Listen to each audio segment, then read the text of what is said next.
Good evening and welcome to the 6th County Ground. Welcome to the home of the Steelbacks, where the start of this year's vitality last campaign is just 10 minutes away. Tonight's welcome to Glamorgan and welcome to you and your supporters joining us here on Friday evening at the County Ground, 194.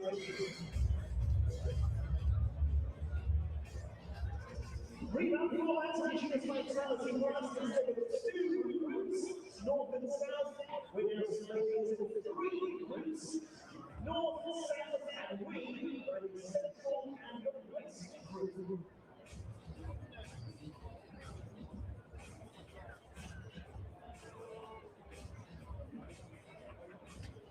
Phenomenal calls, all the way to the finals day.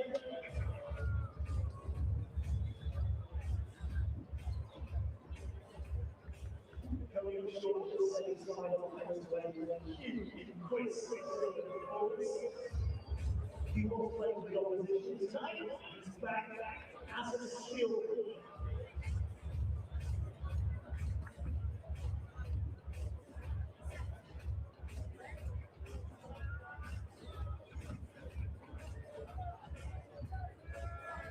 Our opponents tonight will only be very close last year, just missing out by on the knockout stages. They're going to work so we need to progress even further this year. What's the game really is the opposite to be? Back at the Central County Ground, vitality match returns. Friday night to the Baltic Road. Really wrong game.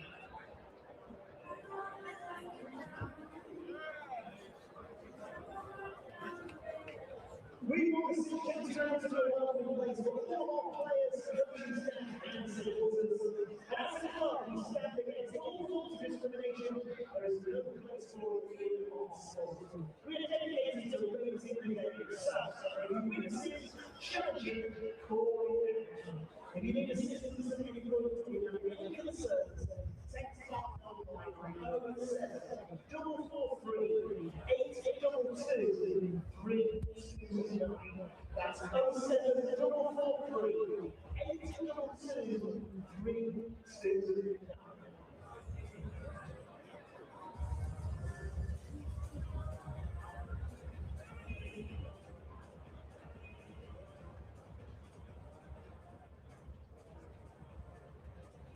Again, the toss about 20 minutes ago, and one by Glamorgan is out to field in the first innings. So Steelbacks looking to the back first.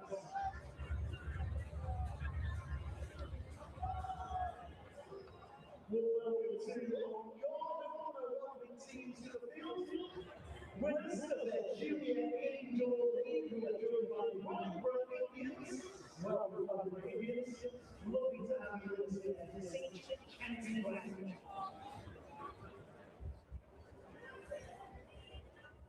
With the match start just minutes away, let's take a look at our team lineup for tonight's vitality blast opener. Let's begin with our visitors to the 6th County Ground. Glamorgan. Wearing 28 for Glamorgan, Will Smith. Wearing 5 Glamorgan's captain, Kieran Castle. Wearing 8 Ben Kelly. 41 Colin Wilmer. 58 Sean Dixon. 46 Chris Cole. Wearing 88 Dan Dathwaite. Wearing 64 Tim Vanderbilt. Wearing 3 Mason Craig. Wearing 22 Ben Leonard. And wearing 83 from the Glamorgan Basil Ruben. And now we're back at the 6th County Ground for the start of a brand new vitality blast campaign. Let's hear it from Northern Steelbacks side this evening. Wearing 27 for the Steelbacks, sponsored by Churro Milk, Ricardo Mascot Sauce. Wearing 50, sponsored by Central, welcome back to Chris Quinn. Wearing 38, Nathan McSweeney. 23, the Steelbacks captain, sponsored by Matt Valora.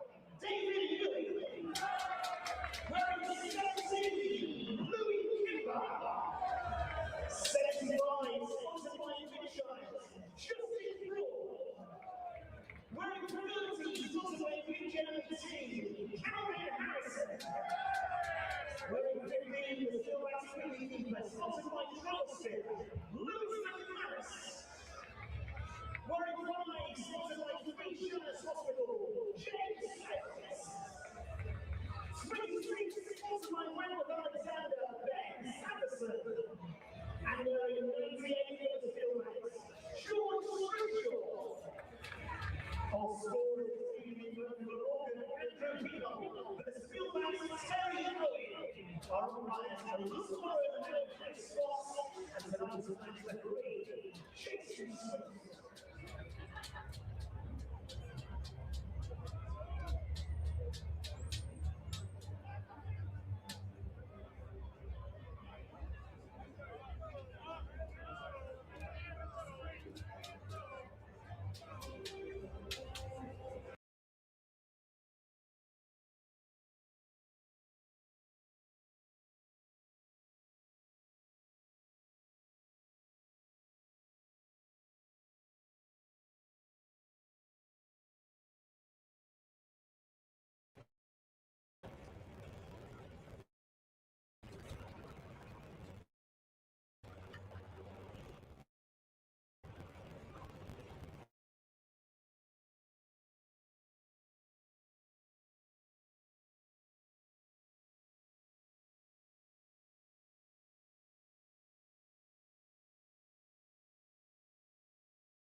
Good evening and welcome to Steelbacks TV. The blast is back. The Steelbacks are ready and they host Glamorgan in the opening night of the 2026 Vitality Blast. My name is Dan Jackovic. Delighted to be welcomed back by Phil Rowe, and I'm joined by Aaron Viles. Phil, long time no see, my friend. Two-time T20 winning coach here at the Steelbacks. How are you? Yeah, I'm good. What a big deal. Assistant coach. Assistant coach. I put the cones out and carried Rips's coffee for him. That was my role, really. Did that pretty badly, to be honest. But yeah, it's great to be back. Yeah, so a lovely evening, isn't it? The sun has shone all day in Northampton, as it always does. The crowd is filling up. I'm told it's a sellout. Wicket looks a belter. I got down and had a look at it earlier. It looks a really nice new pitch right in the middle of the square. So, yeah, let's get on with it. Delighted to have you back. I'll give you the quick information about the game. Glamorgan won the toss. They elected to have a bowl first here, and the visitors will line up as follows: Will Smile, Kieran Carson, Ben Kellaway, Colin Ingram, Sean Dixon, Chris Cook, Dan Douthwaite, Tim van der Houten, Mason Crane, Ned Leonard, and Fazal Haq Faruqi. The Steelbacks: Ricardo Vasconcelos, Chris Lynn, Nathan McSweeney, David Willey, Louis Kimber, Justin Broad, Calvin Harrison, Lewis McManus, James Sales, Ben Sanderson, and George Scrimshaw. Aaron, quickly, what can you tell us about the two teams? Yeah, this should be an absolute belter. Good evening to everyone tuning in as well. Of course, it's the opener here in the 2026 Vitality T20 Blast, and it's the first time that these two are facing off against each other in the formats in 6 years. The last time they played here at Wantage Road was even longer. That was in 2013. So what a day, what an evening we've got for the start of the competition. Two top quality sides, international caliber players.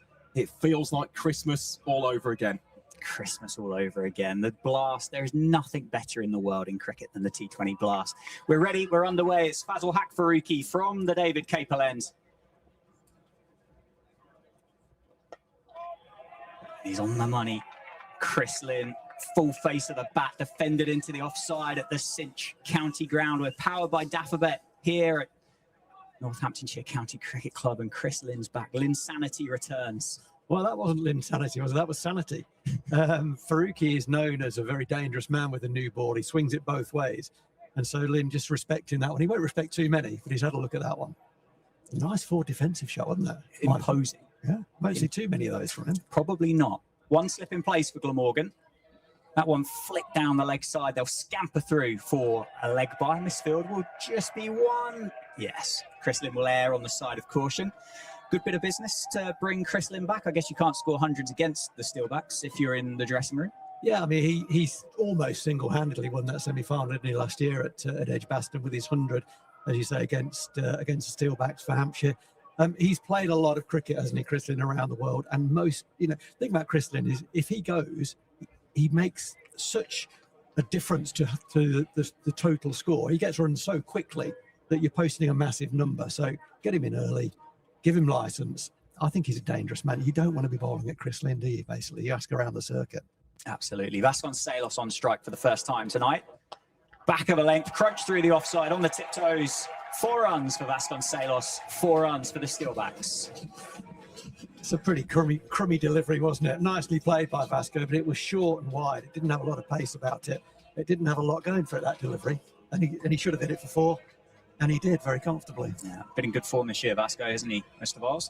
He has indeed, yeah. Been very impressed with him in the championship. Also, just to piggyback on that previous point from Rowie, Chris Lynn last season, 198. That was his strike rate with the bat.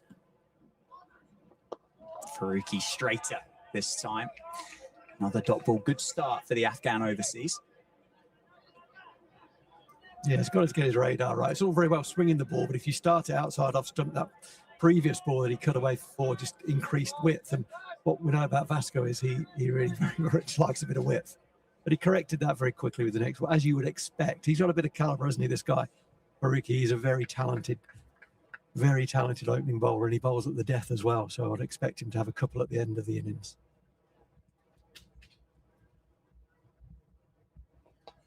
Through the offside once again. Fuller this time. Vasconcelos, cover drive, doesn't miss out.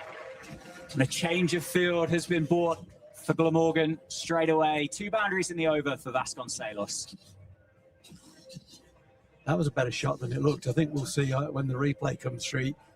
He opened the face on that ball. Initially, I thought he was going to hit it more towards mid-off, but then he opened the face to get it through the bigger gap at cover. Nice bit of batting from Vasconcelos. Yeah, he did very much open the face on that. Well played. And a bit of fortune involved in another 4 for Ricardo Vasconcelos. 3 in the over. Great start for the Steelbacks. Width. I mean, that's what the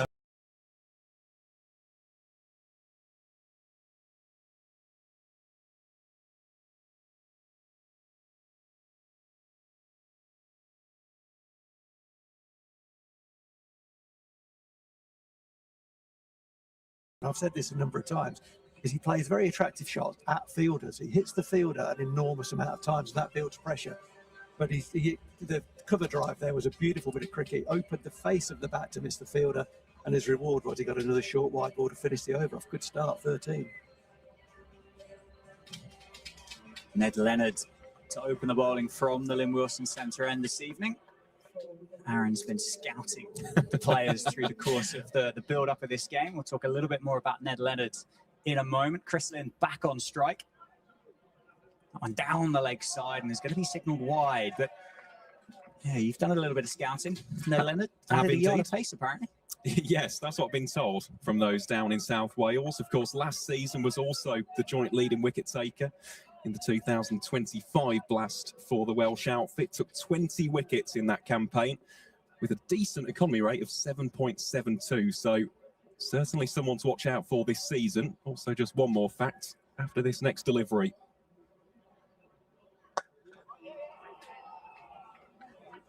Lovely looking shot down the ground, just for a single.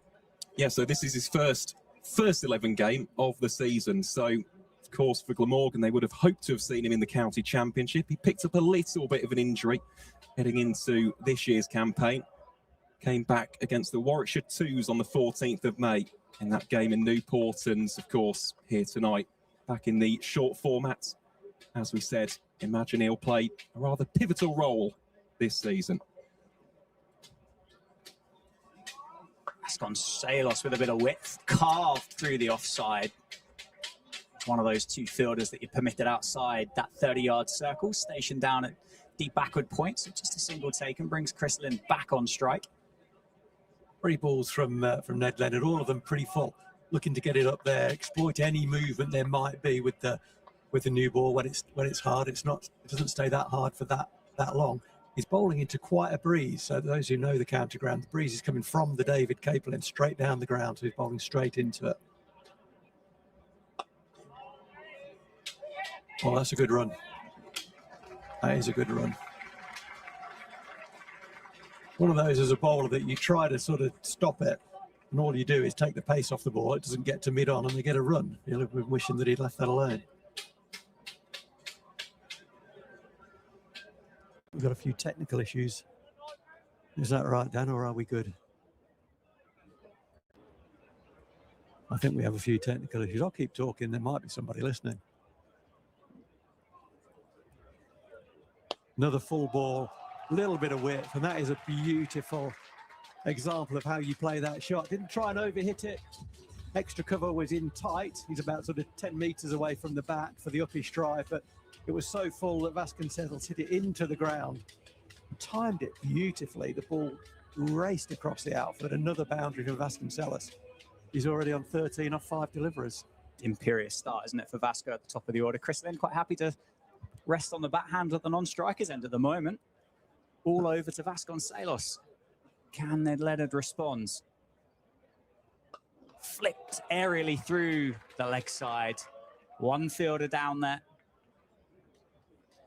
This middle group of the Blast now restructured, rescheduled. The only 6 counties that have really had a significant change, but Glamorgan here, you mentioned the first time in ages that they would have been to the county ground. Different dimensions, different conditions that they're going to have to get used to them really quickly. As Leonard loads up and gets ready to go again. Score now up to 21 for the Steelbacks. Vasconcelos on 13 and Chris Lynn on 6. That one is muscled through, doesn't get hold of it, chalks it for a single.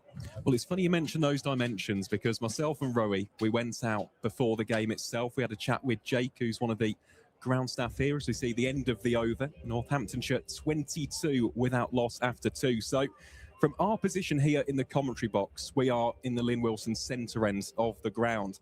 Looks can be deceptive. So to our left, what is long off for a right-hander, it is a slightly shorter boundary. It's around about 60 metres, wasn't it, Phil? Compared to 70 plus. Yeah, this is the on. pocket down here. This is the dangerous pocket, but often for away teams hitting towards our pod, our commentary pod.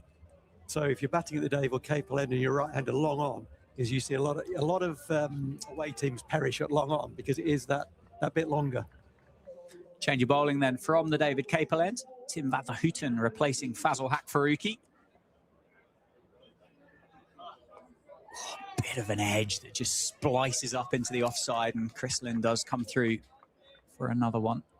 He moves to 4. Change of bowling straight away planned, or do you think that was a response to that first over going for a few? Obviously, I don't know. My instinct would have said it wasn't planned, actually, because you kind of want Faruqi to get wickets up top and swing the new ball, but he bowled poorly that first over, went for 3 boundaries, so they couldn't risk him again. Vasconcelos, the man that's done the damage so far on strike. He's on 18. On back of a length, just dropped into the offside for a single. Bit of first-class cricket from the pair in the middle. 2 fielders out on the rope, just patrolling either boundary, just behind square on the offside and the leg side, respectfully. I think they need another fielder on the offside for Vasconcelos. That was too easy for him to get off strike.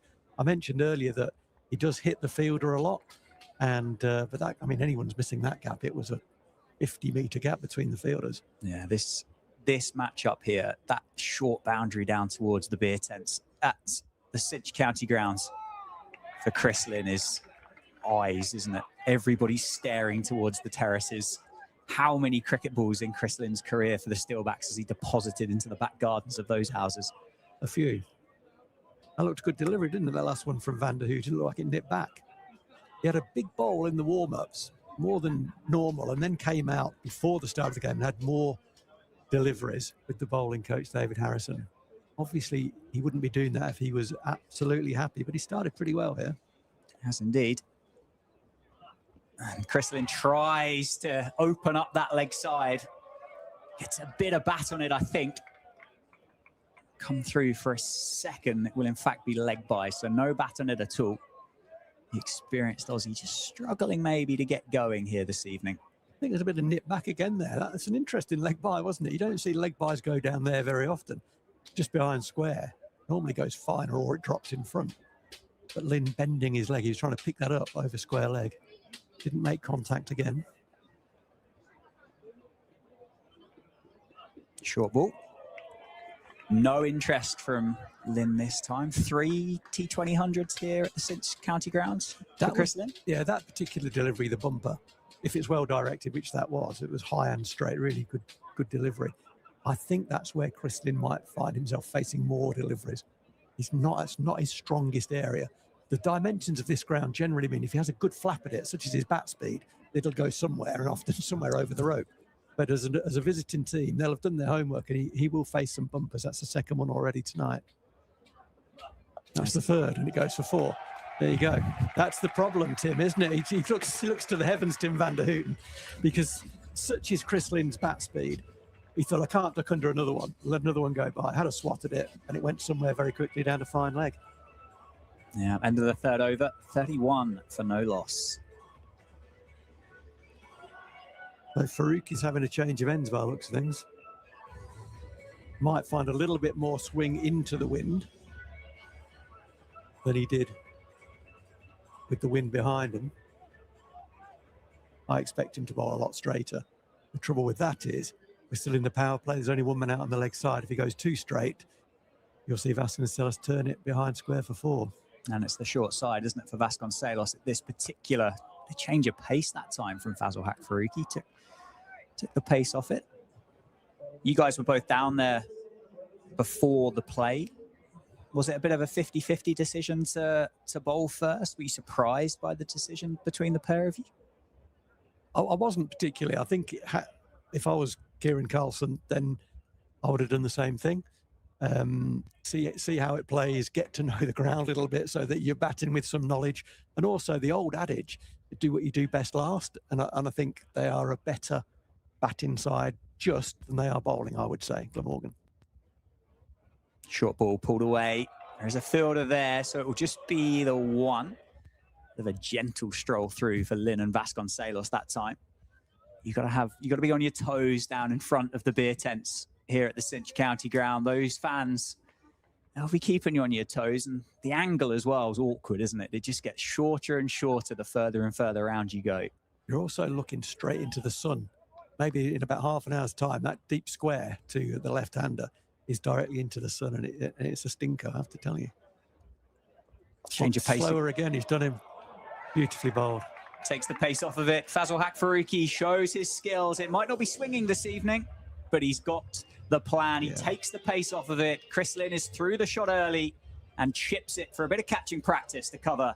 And the Australian dismissed for 8. The first one to fall this evening. The Steelbacks are 32 for 1.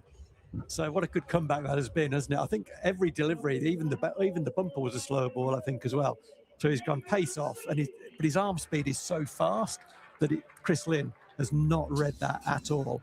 And he's hit it. The guy's on the edge of the circle, 30 meters away. That's how far it carried, and that kind of tells you how much he'd been deceived, because he couldn't really slow his bat down. He was going to have a big drive at it, and too late did he realise it was slower. He's through the shot, caught extra cover. Really smart bit of bowling. There's more than one way to skin a cat, as they say. If it's not swinging, well, you haven't got your line right, pace off, and he did that very well. Good comeback. New man in for the Steelbacks in at number 3. Another Australian, another overseas. This man has been around since the start of the season. Nathan McSweeney joins Ricardo Vasconcelos in the middle. Score, as I just mentioned, 32 for 1 into the 4th over. Another right-hander in the middle. And Fazal Haq Faruqi goes pace on this time. Beats the outside edge of the Aussie overseas. What a comeback. What a change of ends this has been for Fazal Haq Faruqi. I'd have got a catcher in there, I think. I'd get one in now. I'd get a catcher in. As I said earlier, as we know, the white ball doesn't stay hard and swinging for very long. You know, the only way you can defend really in T20 is to get people out, you know, keep the wicket counter moving. That is an absolutely beautiful delivery. If you nix that, it goes, get a catcher in. 2 deliveries left in the over. That one just into the hip. McSweeney gets off the mark, gets his first run in the T20 blast.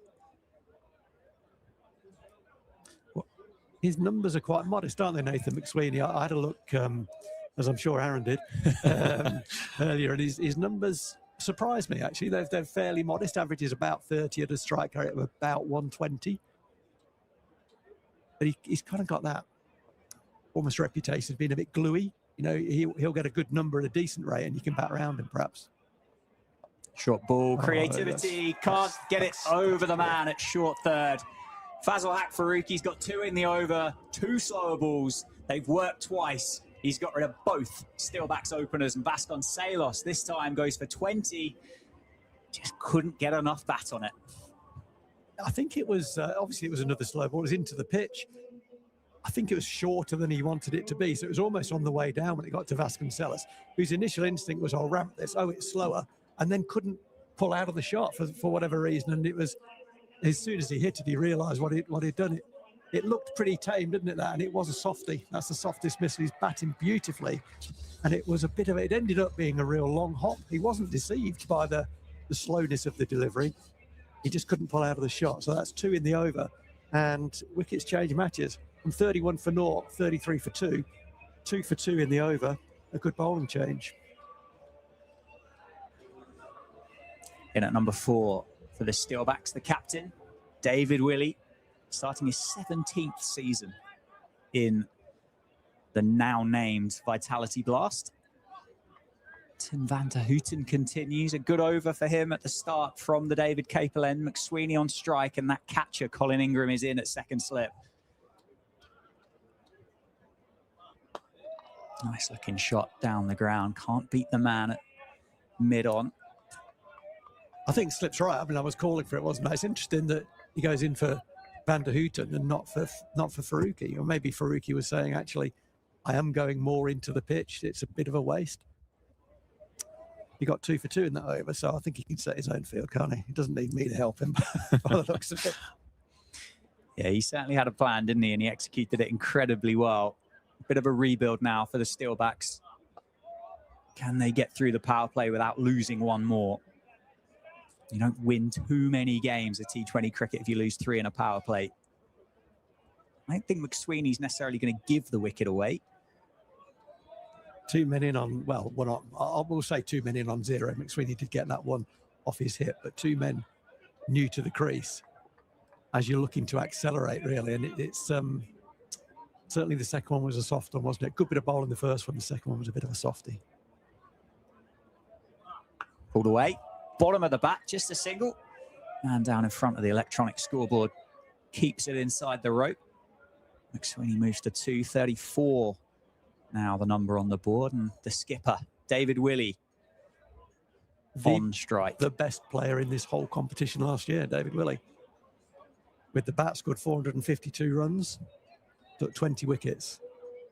And on the algorithm, you guys will know more about that than me, I'm sure, was the MVP in the whole competition last year. You got to take his fielding into consideration with that as well, haven't you? I mean, I mean this nicely. An animal in the outfield is everywhere. He's on strike for the first time. Into the pad. Throws his head back in frustration. Can't get bat on it. I mean, where do you want it? On the hip, first ball, don't you? With 1 man to beat, it's your fine leg, and he missed it. He was sour with himself there. Yeah, we saw some incredible catches from David Willey last year, didn't we? There's one I remember running away at mid-on, Ball coming over his shoulder, full length dive. Very few people in the game are catching that. Exceptionally talented, but he's got a job to do, the skipper. Stand up, lead by example. He'll certainly be the guy that wants to do that. The Hooton, beautifully bowled, thick outside edge down to the man at third man. Keeps it inside the rope, much to the displeasure of the Steelbacks fans beneath us in the Lynn Wilson Centre. I'm going to get a mention for one of my favourite Steelbacks of recent years. He's no longer a Steelback, he's Ravi Bopara. This is a Ravi Bopara situation. He came in frequently during his couple of years here in a similar sort of situation, got himself in and then accelerated and ended up with a big number for himself and the team. That's well bowled.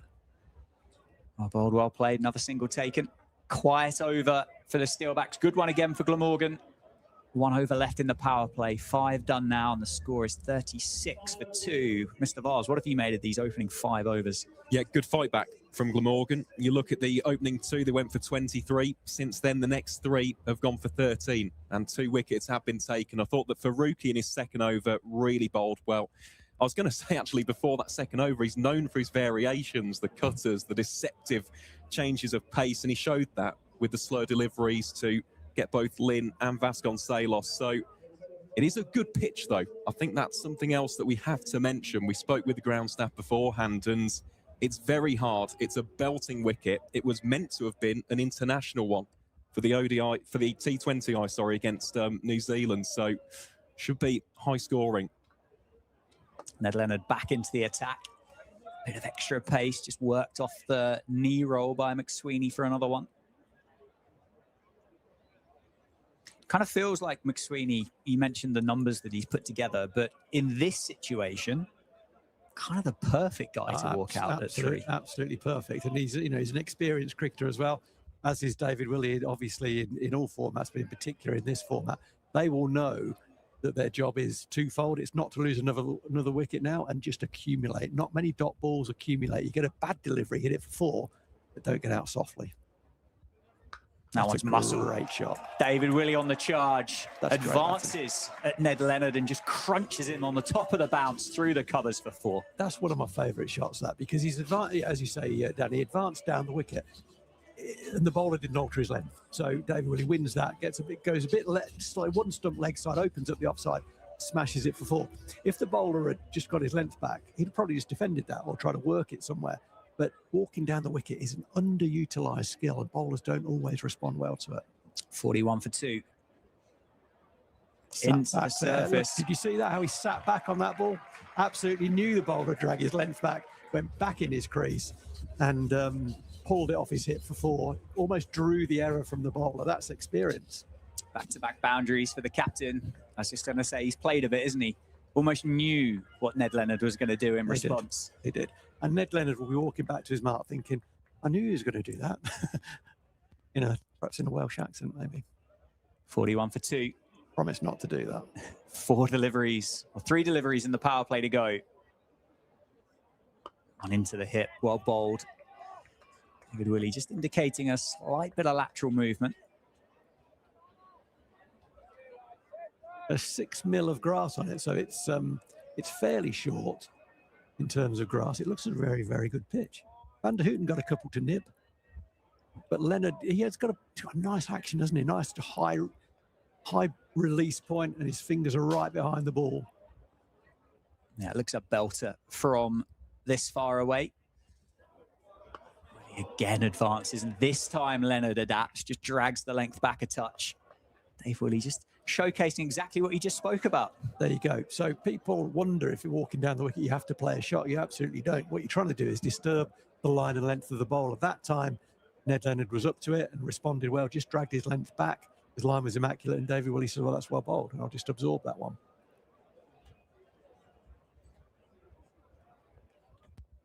Good contest, this. Enjoying it. Good over for the Steelbacks at the moment. Good response for Ned Leonard into the pocket again for David Willey. That is a dot ball to end the over and end the power play as well. 45 for 2 after 6 overs. Nathan McSweeney on 4, David Willey on 9. So we're going to see first spin Mason Crane, who had a very good competition for Glamorgan last year. He's on from the David Capel end. He'll have the wind at his back, so obviously the batter hitting into the wind, so that's the end the spinners will definitely want to bowl up from. The general problem with bowling spin from that end is the pocket at cow corner or straight mid-wicket, because it's generally the shortest boundary, but there is a breeze blowing down the ground, so you are into the wind a little bit, but it's got slog sweep written all over it, that one. Certainly has. Glamorgan have posted their 5 fielders outside of that 30-yard circle straight away. Oh, great work by the wicket-keeper to whip the bails off down the leg side. Wide signalled.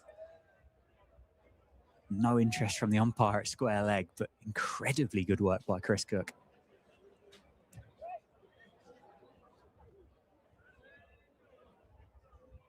So those fielders that are outside the 30-yard circle, I'll give you those after this delivery from Mason Crane.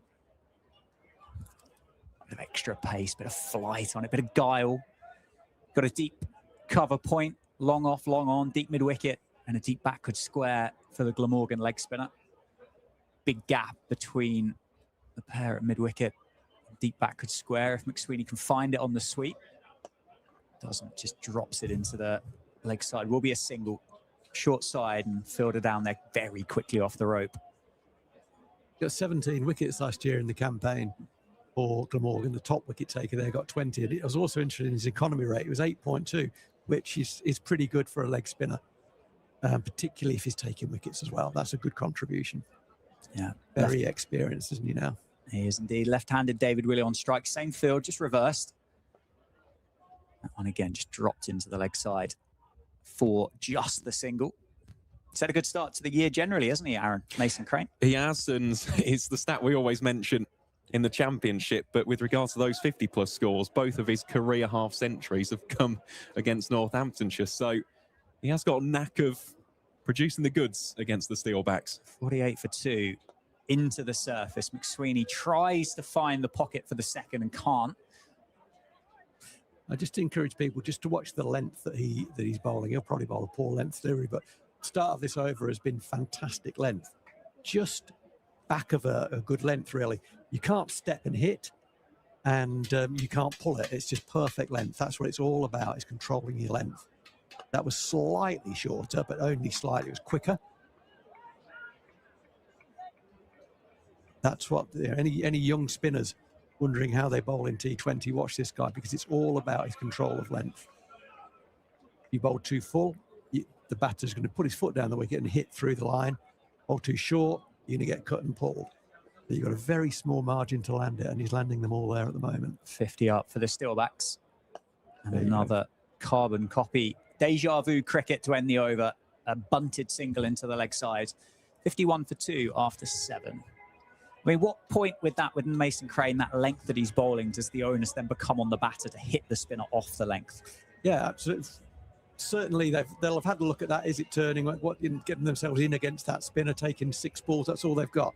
They've got to go, I think, in the next over. But he's very hard to hit off that, because the modern shot, when someone's bowling that kind of bail height spin, is to sort of transfer your weight to the back foot and hit it with an angled straight bat through mid-wicket. That's what the very, very best do. But he's bowled it very quickly when he's bowled that length. So it's a very good contest, actually. And I wonder whether the batters are going to have to make a bit of the running, because at the moment, after the first 2 overs, Glamorgan have actually put a real stranglehold on the innings. Yeah, they've had a fantastic fight back. You'd say in recent history, batting first is going to have to get somewhere around 180 to be in a game here at the Cinch County Ground. Change of bowling from the Lynn Wilson centre end. Down Douthwaite into the attack for the first time. McSweeney on strike. Ooh, it bounced, didn't it? Does. He bowls a very heavy ball down Douthwaite. He's a shoulder bowler, isn't he, Douthwaite? A strong shoulder there. It's almost an amble into the crease, isn't it? Yeah. Powerful upper body. Yeah, that got to McSweeney quicker than he anticipated, I think. Well, McSweeney will be on a voyage of discovery, won't he? First time playing in the Blast, first time facing a lot of these cricketers. 51 for 2 on the board. That one pulled away. Does it beat Sean Dixon? No. Great bit of fielding in front of us here at mid-on. Will save his team a couple of runs. interesting for Douthwaite. I mean, as you know, I find everything interesting in cricket. But third man is very fine for Dan Douthwaite.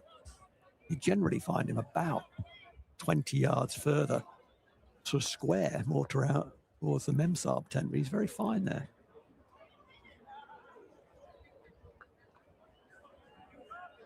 Good single taken. Beats the tumbling Tim van 't Houten. I wonder if the fineness of deep third is anything to do with the dimensions of the grounds in this particular evening. We are, well, almost set. Well, we are centre strip, aren't we?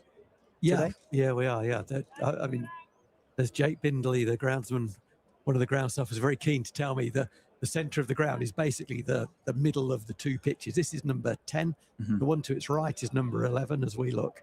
And right down the middle line is the middle of the ground. So those two, 10 and 11, are the two most central pitches. David Willey back on strike. Short leg side. Goes offside. Carves it away. Does it carry to the man in the deep? It does. What a catch. That's a great catch. What a fantastic catch. Running, diving in off the boundary. Had a lot of ground to cover. David Willey skewed it over the offside. And the captain, the latest man to go for the Steelbacks, he goes for 11. And the home side in a spot of bother here, Phil. Yeah, definitely. I mean, I think I indicated at the end of the last over, I think the batters are going to make a bit of the running. And the first time they try and do that, play an expansive shot, it leads to a wicket. And that puts the jitters in to the batting side. That's a great catch. One of the hardest catches to take in cricket is the one running in, and you've got to dive. But if you don't get that right, it ends up on the end of your nose, bouncing into your face. It's a very brave catch, a lot of skill, well judged. There are players on the circuit who might have stood and asked the umpires, did that really carry? And David Willey was happy, quite rightly so, happy to take the nod from the fielder, and off he goes. So that's quite a big blow, but it does bring to the crease Louis Kimber, who I'm excited to see in Steelbacks colours. Yeah, new man for the Steelbacks, Aaron. He is indeed, yep. Formerly of Leicestershire, scored 252 runs last season for the Foxes. And, well, the name of his game is hitting a very, very long ball. Incredibly destructive ball striker. He might be reined back a bit this evening. 54 for 3 into the 8th over, the Steelbacks. And gets beaten on the outside edge with a beauty from Douthwaite first up. It looks a different game from after the first over, doesn't it?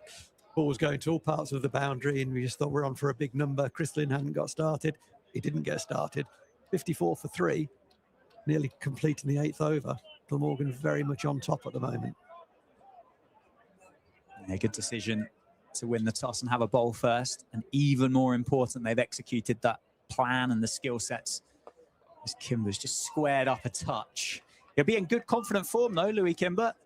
Match-winning innings earlier on in the week down at Bristol in the championship, but a change of codes, which I think would be much more his style, wouldn't it?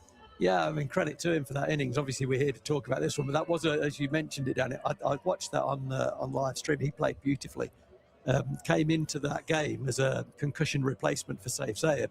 Hence, Saif's not playing in this game. So Louis Kimber wouldn't have been in that had Saif not got hit on the head in the warm-up practice. But he came in and played against his natural style and got the lion's share of the runs to win the game. Mason Crane continues. McSweeney tries to take him back over his head. Fortunately, doesn't get enough of it. Just lands in front of the fielder on the rope, in front of the members for a one-bounce single. 55 for 3 now. That's the first ball that Mason Crane has bowled that's been played off the front foot. And there's a reason for that. You know, that's not by accident. He doesn't want that to happen too frequently. There we go. It's gone straight up. It's going to land safe. It's back on that magic length that you've just been talking about. Yeah. And Kimber almost kind of spoons it up the chimney for a single. Doesn't leave the 30-yard circle. This is not the best 8 and a bit overs of T20 cricket that we've seen from the Steelbacks over the last couple of years. To open it, as that's going aerially through the offside. It's going to be 4, isn't it, for McSweeney? Beautiful looking lofted cover drive, but for a second, Kieran Carlson at short cover was interesting. Kieran Carlson is one of my favourite cricketers. He's an amazing fielder. I thought he might take off and have a go at that because it seemed to be in his postcode, but obviously it wasn't because he didn't. Good bit of batting, but again, just over length from from Mason Crane. Over length and a bit of width. It was well dispatched. Timing by McSweeney. First boundary of his innings. On back of a length again. McSweeney takes the single, just bunted into the leg side. What separates good players from very good players is that when they get a poor delivery off a spinner, they hit it for 4. And look out for that. The best players don't miss out on those balls. Kimber back on strike. Just can't get it quite right, but showing what he wants to do. He wants to put pressure back on Glamorgan. He missed that by quite a distance, I think, Louis Kimber. He did. Had quite a good angle of that one. It was quite a rash sweep. On Fuller, slog swept, cry of catch, but well inside the rope for one bounce. Into the fielder's hands, single to end the over. 62 for 3 on the board. Is this a Louis Kimber counter punch? Is that what this innings needs now? I think he has the, we know this, I mean, everyone in the game knows this about Louis Kimber. He can destroy any bowling on a given day. His strength is hitting boundaries, as Aaron said earlier.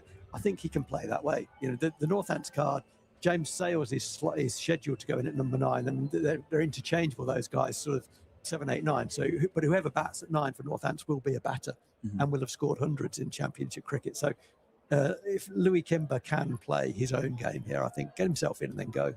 Change of bowling. Ben Kellaway into the attack, replacing Dan Douthwaite. Timed nicely down the grounds by Louis Kimber for a single. Does feel as though there is a lot of responsibility on the shoulders here of Louis Kimber to put on a competitive score for the Steelbacks. Down the ground by McSweeney, gets all of it, and it's 6. It's beaten me to it there, hitting that for 6, because I'm not sure about this. The off spinner into the wind, and I mean, he's hit that for 6. My thought was get Kimber back on strike and make this the game breaking over, make it a big over. Go again. I would say now to Nathan McSweeney, go again, because he's got the wind at his back. If he gets it out of the middle of the bat and in the air, it's probably going to go for 6. Yeah, not the biggest hit straight down the grounds here at the Cinch County grounds. Doesn't. He takes the single. Drags that length back a touch. Oh, that's come back for that's 2. tight. Are they? Kimber, is he quick? Is he quick enough? No. Finger raised. Ooh. Louis Kimber looking for the seconds. Close. Umpire raises the finger, and the Steelbacks have lost their 4th. This time, it's run out. Was there 2 there? Phil Rowe. I thought it was a poor run. Yeah. Initially, I thought it was a poor run. That said, it didn't seem to. I mean, obviously, he didn't dive. We saw that he didn't dive. It was very tight, and the umpire gave it out quite late for a run out. It's not one that you generally have to think about. I think with the benefit of seeing that back out the corner of my eye, I think Louis Kimber was struggling for his ground there. Don't know whether a dive would have made it a little bit more of a contentious decision or not, but you called it straight away on the turn. You said you were surprised when he came back, maybe because of the 2, maybe because of the matchup, but poor run. It's a poor run. Disappointing way to end the innings of Louis Kimber for 3. 2 soft dismissals there. The Vasconcelos one where he lifted it to short third man, and then the run out is 2 softies. Time full half volley outside off stump, but cover out on the boundary for a single. Good run out, or the run out completed by Sean Dixon to Ben Kellaway. Justin Broad is the new man for the Steelbacks. Haven't seen him feature for the first 11 in 2026 so far, so great to see the young all-rounder back out there in the middle.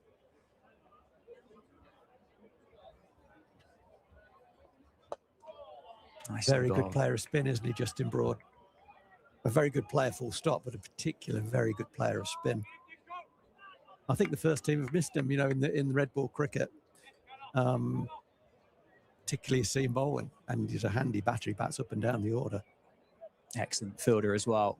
One of those genuine 4-dimensional cricketers, Justin Broad. 72 for 4.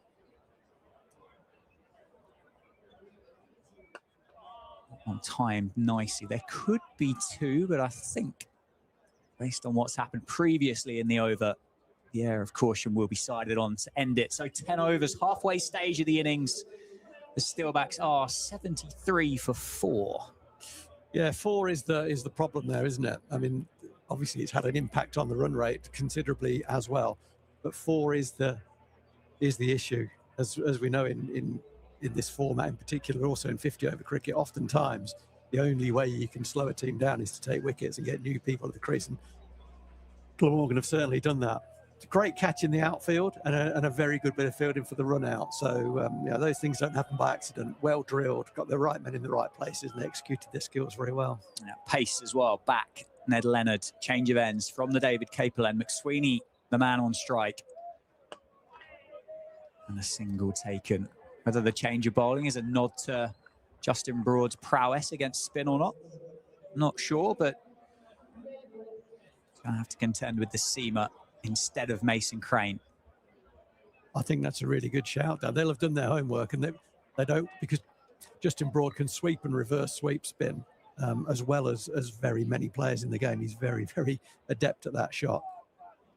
Got the fastest bowler in their team with the wind at his back. Good move. Short leg side though, so he got to get the line right. Nicely timed. Just for a single though. One of those boundary riders patrolling in front of what looks like the old football stands here at the county grounds. Fielder Tim van der Houten down at deep third. Fine leg, deep backward square and a deep mid wicket. I can tell you it wasn't a football stand, actually, that one. No, but you can see where it could be. It could have been. It was designed as though it should have been, but it actually wasn't. On into the pads. No ball no called. Ball, free hit. Free hit for Justin Broad. Is that the... there's a slight slope, very slight, but there is a slope. Ben Sanderson likes to tell me about it every time I speak to him. There's a slight slope down the ground from the David Capel end down towards us here. And so that encourages longer strides, just slightly longer stride. And also the wind at his back has led to Ned Leonard overstepping. Free hit for Justin Broad. Short leg side. Glamorgan can change the field because the batters have striked, or sorry, changed strike. 77 for 4.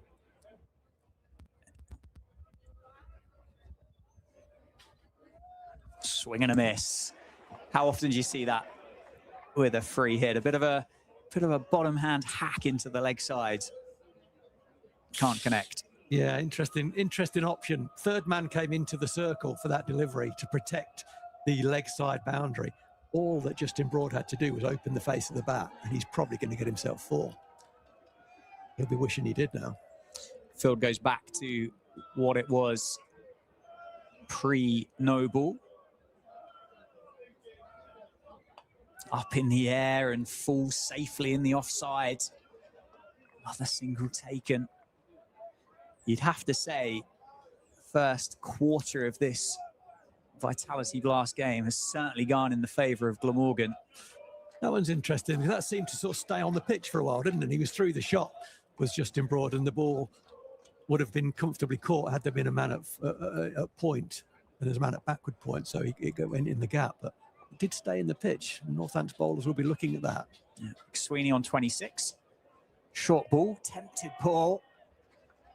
Bit of extra pace from Leonard to beat the Australian overseas. I think there was a question with regards to height there, but it looked okay on first viewings. Bounced a bit as well, that one, didn't it?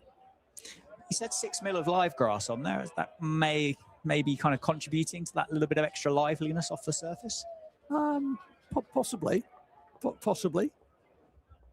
Certainly the last 2 balls seem to have bounced. One bounced sort of tennis bally, the other one sat in the pitch. That one pulled away, but it will just be another single. Douthwaite stationed at deep backward square. Cannon of an arm back into Chris Cook. End of the over, 11 done.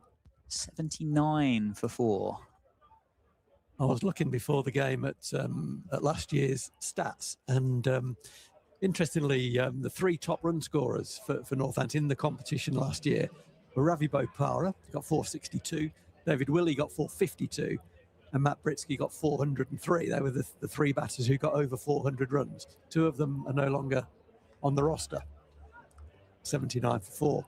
So I don't know if you can sort of make a cause and effect there, but certainly light on runs in the first 11 overs of the campaign to date.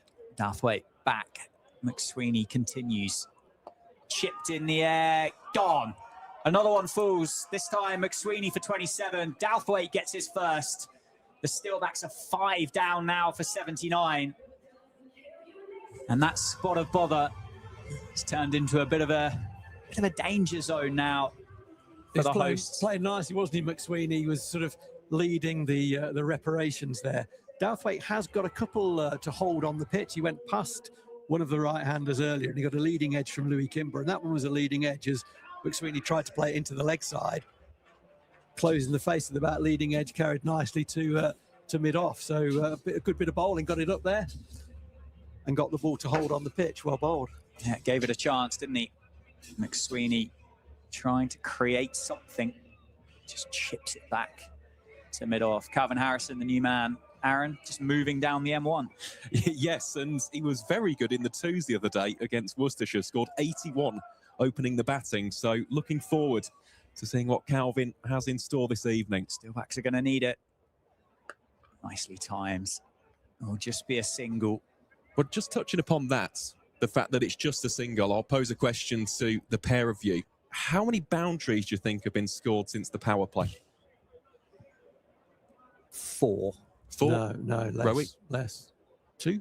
2. Yeah. 1 6 and 1 4. And it goes back to something which, Dan, you always mention in the county championship. Glamorgan have bowled very dry. They have. They've been exceptionally good. Their field placements have been good. They've been captained well. They've barely bowled a bad ball, Phil, I think would be fair to say. Yeah, after the first over. Yeah. First over was a shocker. But no, they've been brilliant. They've been brilliant. They're in cricket in terms of the bowlers' execution of their skills has been very good. And the fielding's been very, very good as well. A couple of comfortable catches, but a great catch in the outfield and the run out as well. Exceptional. Absolutely. Well, Broad and Harrison. Oh, that's a cricket shot. Flicked over mid-wicket for 4. We've had 2 boundaries since the power play. We've got 3 now. Broad using the pace. Just no real body movement other than a flick of the wrists. That was of the highest quality. Gee whiz, that was the Harry Brook type shot. That's how good it was. This kid's cricket just gets better and better every time I see him play. I think his ceiling goes higher. An exceptionally talented young all-rounder is Justin Broad. Oh, I haven't seen many shots like that this evening. Brings about a change in the field. Short ball pulled away. Is it going to be 4? It is. Back-to-back boundaries this time. So Justin Broad was listening to the commentary. I said 4 since the power play, and he's made it 4. Also, he obviously was, because third man's too fine there. I mentioned that earlier, and if he was in an orthodox position, it goes straight to him. It went very quickly, but it would have gone straight to him. We said 20 yards. Yep. It went 20 yards past him. Yeah, didn't beat him by much, did it? Down to the members in the Spencer Lounge. Moves to 11, into double digits, 88 for 5. Time well again. Single taken to Kieran Carson and the over 12 done. How many dot balls have there been in the innings, Aaron? That's something else that's just kind of crossed my mind. I don't know whether you'll have that to hand or not, but it feels like the Steelbacks have rotated the strike. You've spoiled a bit of a segment for the run chase, I must say, because I was counting up the dot balls in the power play, and we'll go to that in the run chase itself. But I'll get you the amount of dot balls which have happened since then, after this over, because you are spot on. There have been quite a few dot balls bowled tonight, a worryingly high percent, I'd say. Mason Crane back into the attack. 89 for 5 after 12. There is that Justin Broad sweep. Can't get it past Douthwaite. That just shows that that's incredibly well backed up by the skipper. A wild throw in. Chris Cook gives a stare back to his all-rounder on the boundary, and has a second look as well. Tidied up by the captain. Harrison, leg spinner to leg spinner then.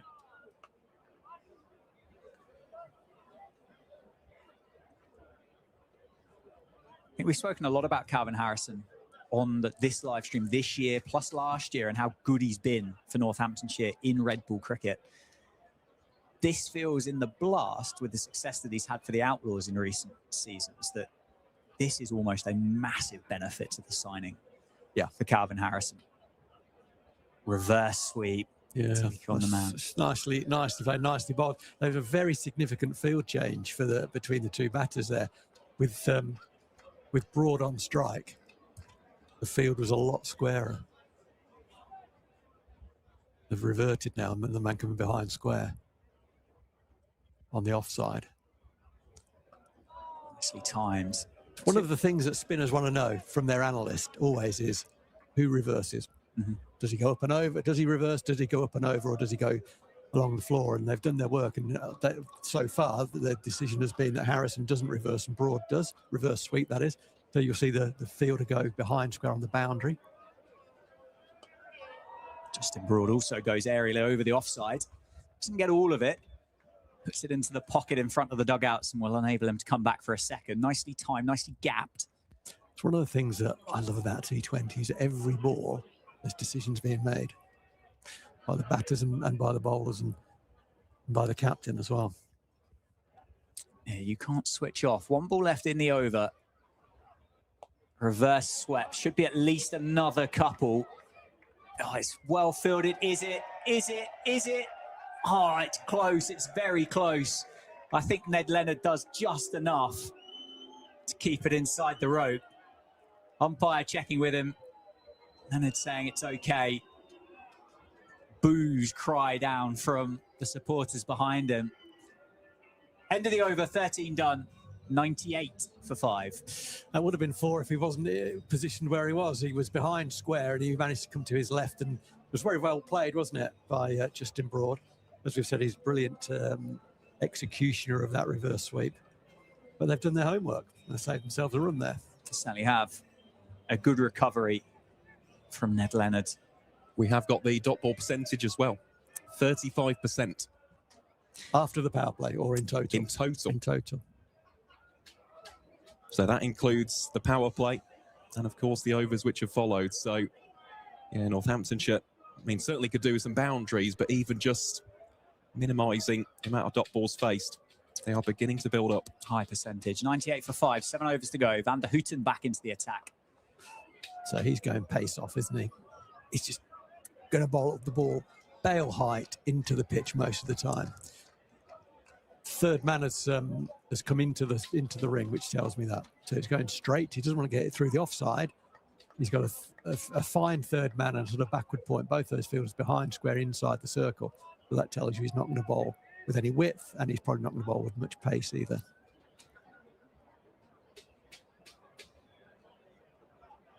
Over the offside, Harrison muscles it down the ground. Cricket. 4 runs for Harrison. That timing that he showed for the 2s the other day, carrying over here for the first 11. Lovely looking cricket shot. Brings the 100 up for the Steelbacks. One of the things about that shot, it was brilliantly played. Came down the wicket, opened up the offside, but you can do that when you know he's only going to bowl straight at you, because there's no way he was going to go wider than off stump. He didn't. It was very well executed. Slower ball come back. Very good. Well bowled. Back into the surface.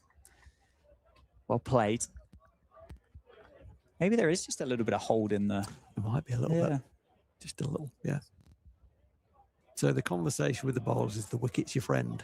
The wicket's your friend. The thing about that is, if you bowl too frequently back of a length, the way the modern players can pull the ball off bail height is an exceptional skill. And if you just drop a little bit shorter than that, you're going to go a long way. Short ball. Harrison misses it. I wonder whether that's anything to do with the addition of Calvin Harrison into the Steelbacks 11. The last couple of years, not really gone in with a frontline spinner in the Steelback side. Do you provide that with a little bit more assistance for the leg spinner? There's a lot of reasons to get Calvin Harrison in your team, isn't there? And that is absolutely right up there. Exceptionally talented cricketer. Mentioned about his prowess in red ball cricket, but yeah, to sign him as a white ball cricketer as well. Excellent bit of business. That one, has he got all of it? He's got enough of it. He's got all of it. That's an unbelievable cricket shot. 6. Bit of flamingo, bit of KP about it. Well, he had to do the flamingo there to hold his balance, because he put so much energy through the ball. It was not a bad ball, that. Van der Houten would have let that go and thought, that's probably okay. It was on the up for 6, and it's gone about 80 metres. That's an incredible shot. Punched. punch down the ground. Second 6 of the innings. 109 for 5. 6.1 overs to go. Rowe's still loving it. Short ball pulled away. It's gone straight up in the air. Crane underneath it. Does he puts it down? Got a bit big on him at the end. He went one-handed. And Calvin Harrison gets a life on 13. End of the over, 111 for 5. Everyone drops catches, right? And no, I'm no exception to that, but by any means. The way he went about that, Mason Crane, if he had that again now, he would turn sideways and run along the line of the ball, sort of sidestepping. But once you're going backwards on your heels, your eyes are all over the place, your balance is all over the place. In the end, he just stuck a hand out, and sometimes they stick and sometimes they don't. If he had it straight again, he would turn sideways and run alongside the line of the ball and catch it very comfortably, I think, two-handed. That could be a big moment, though. It's a big opportunity, isn't it? We said about how good Glamorgan have been in the field. That one, the opposite end of the scale. Can Mason Crane respond? He's got his last over that he's going to bowl here from the David Capel end. With 6 to go, swept hard by Broad, but straight to the man at deep backward square. So with the change of batters, Harrison on strike, you see another fielder in the ring come behind square on the offside, and the fielder who was on the boundary behind square goes in front of square. Mid wicket comes squarer.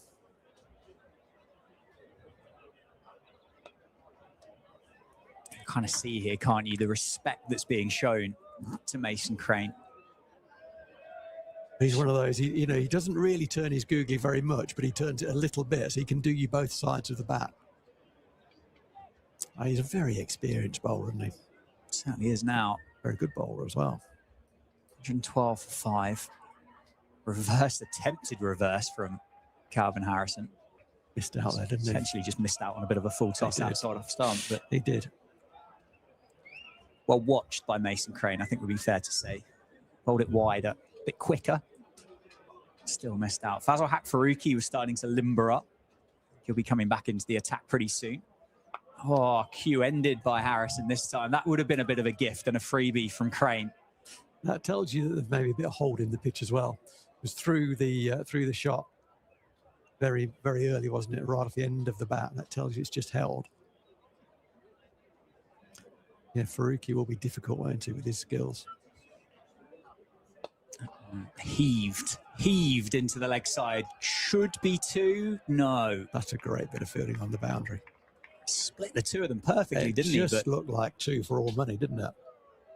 And if Justin Broad can't run 2, then there probably wasn't 2 there. It was a great bit of fielding in the outfield. Yeah, I'm calling for 2 as a classic Saturday cricketer that turns 2s into 1s quite regularly. But it's 1.5, that for me at best. Offside. Nice shot. Well picked up by the skipper. Dot ball to end of the over. Brilliant spell from Mason Crane. 113 for 5 with 5 overs to go. They need an injection, don't they? Northants need an injection now. 6s when he boundaries. The boundary count has been very, very low.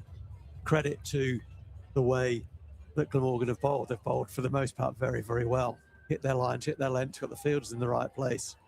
They've mixed pace up very well. Particularly Faruqi did that when he came back from his poor opening over. Came back on from the Lynn Wilson and picked up the 2 openers in the same over. And since then, really, Northants, they've stuttered a little bit, haven't they? These 2 are now both in, though. Harrison on 16, he's facing up. Justin Broad on 21. Northants need a big 5 overs here. Yeah, partnership worth 34, worth keeping an eye on. Douthwaite back into the attack and does well to stop that off his own bowling. Just a single taken. Broad had to go back, didn't he? He did. Couldn't commit to the second because he had to make sure that he was in his ground. Had that have been deflected back to the stumps. Bit of a cutter, wasn't it? Sat in the pitch. It was nearly a caught and bowl. I was going to say, I wonder whether it carried. It was tight, that, yeah. Not that I think we can put that in the drop catch category. It would have been a fantastic effort. Well, it was a fantastic effort regardless, but Douthwaite pace on and Broad throws his head back in disgust that he can't connect on that one. That's the shot of a man who's maybe not played as much cricket, first team cricket, because that had width on it. And one thing Dan Douthwaite is trying not to do is to give any width. Any bat on that, it's probably 4, and he's missed it. He just threw his hands at it, didn't he? rather than creating that cricket shot. Slower ball, well bowled, back of the hand, single taken. Is there a chance? Oh, it was close. It was close. Great bit of cricket, Kieran Carlson. Look, he's almost got himself onto the 30-metre circle, backing up at mid-wicket. The ball went to extra cover. It was thrown really hard by the extra cover fielder. You look up and Kieran Carlson has run 40 metres to back that up on the edge of the circle.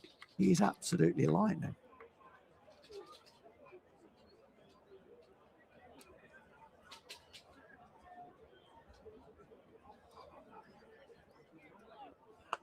Oh my goodness I'm me. glad that missed him.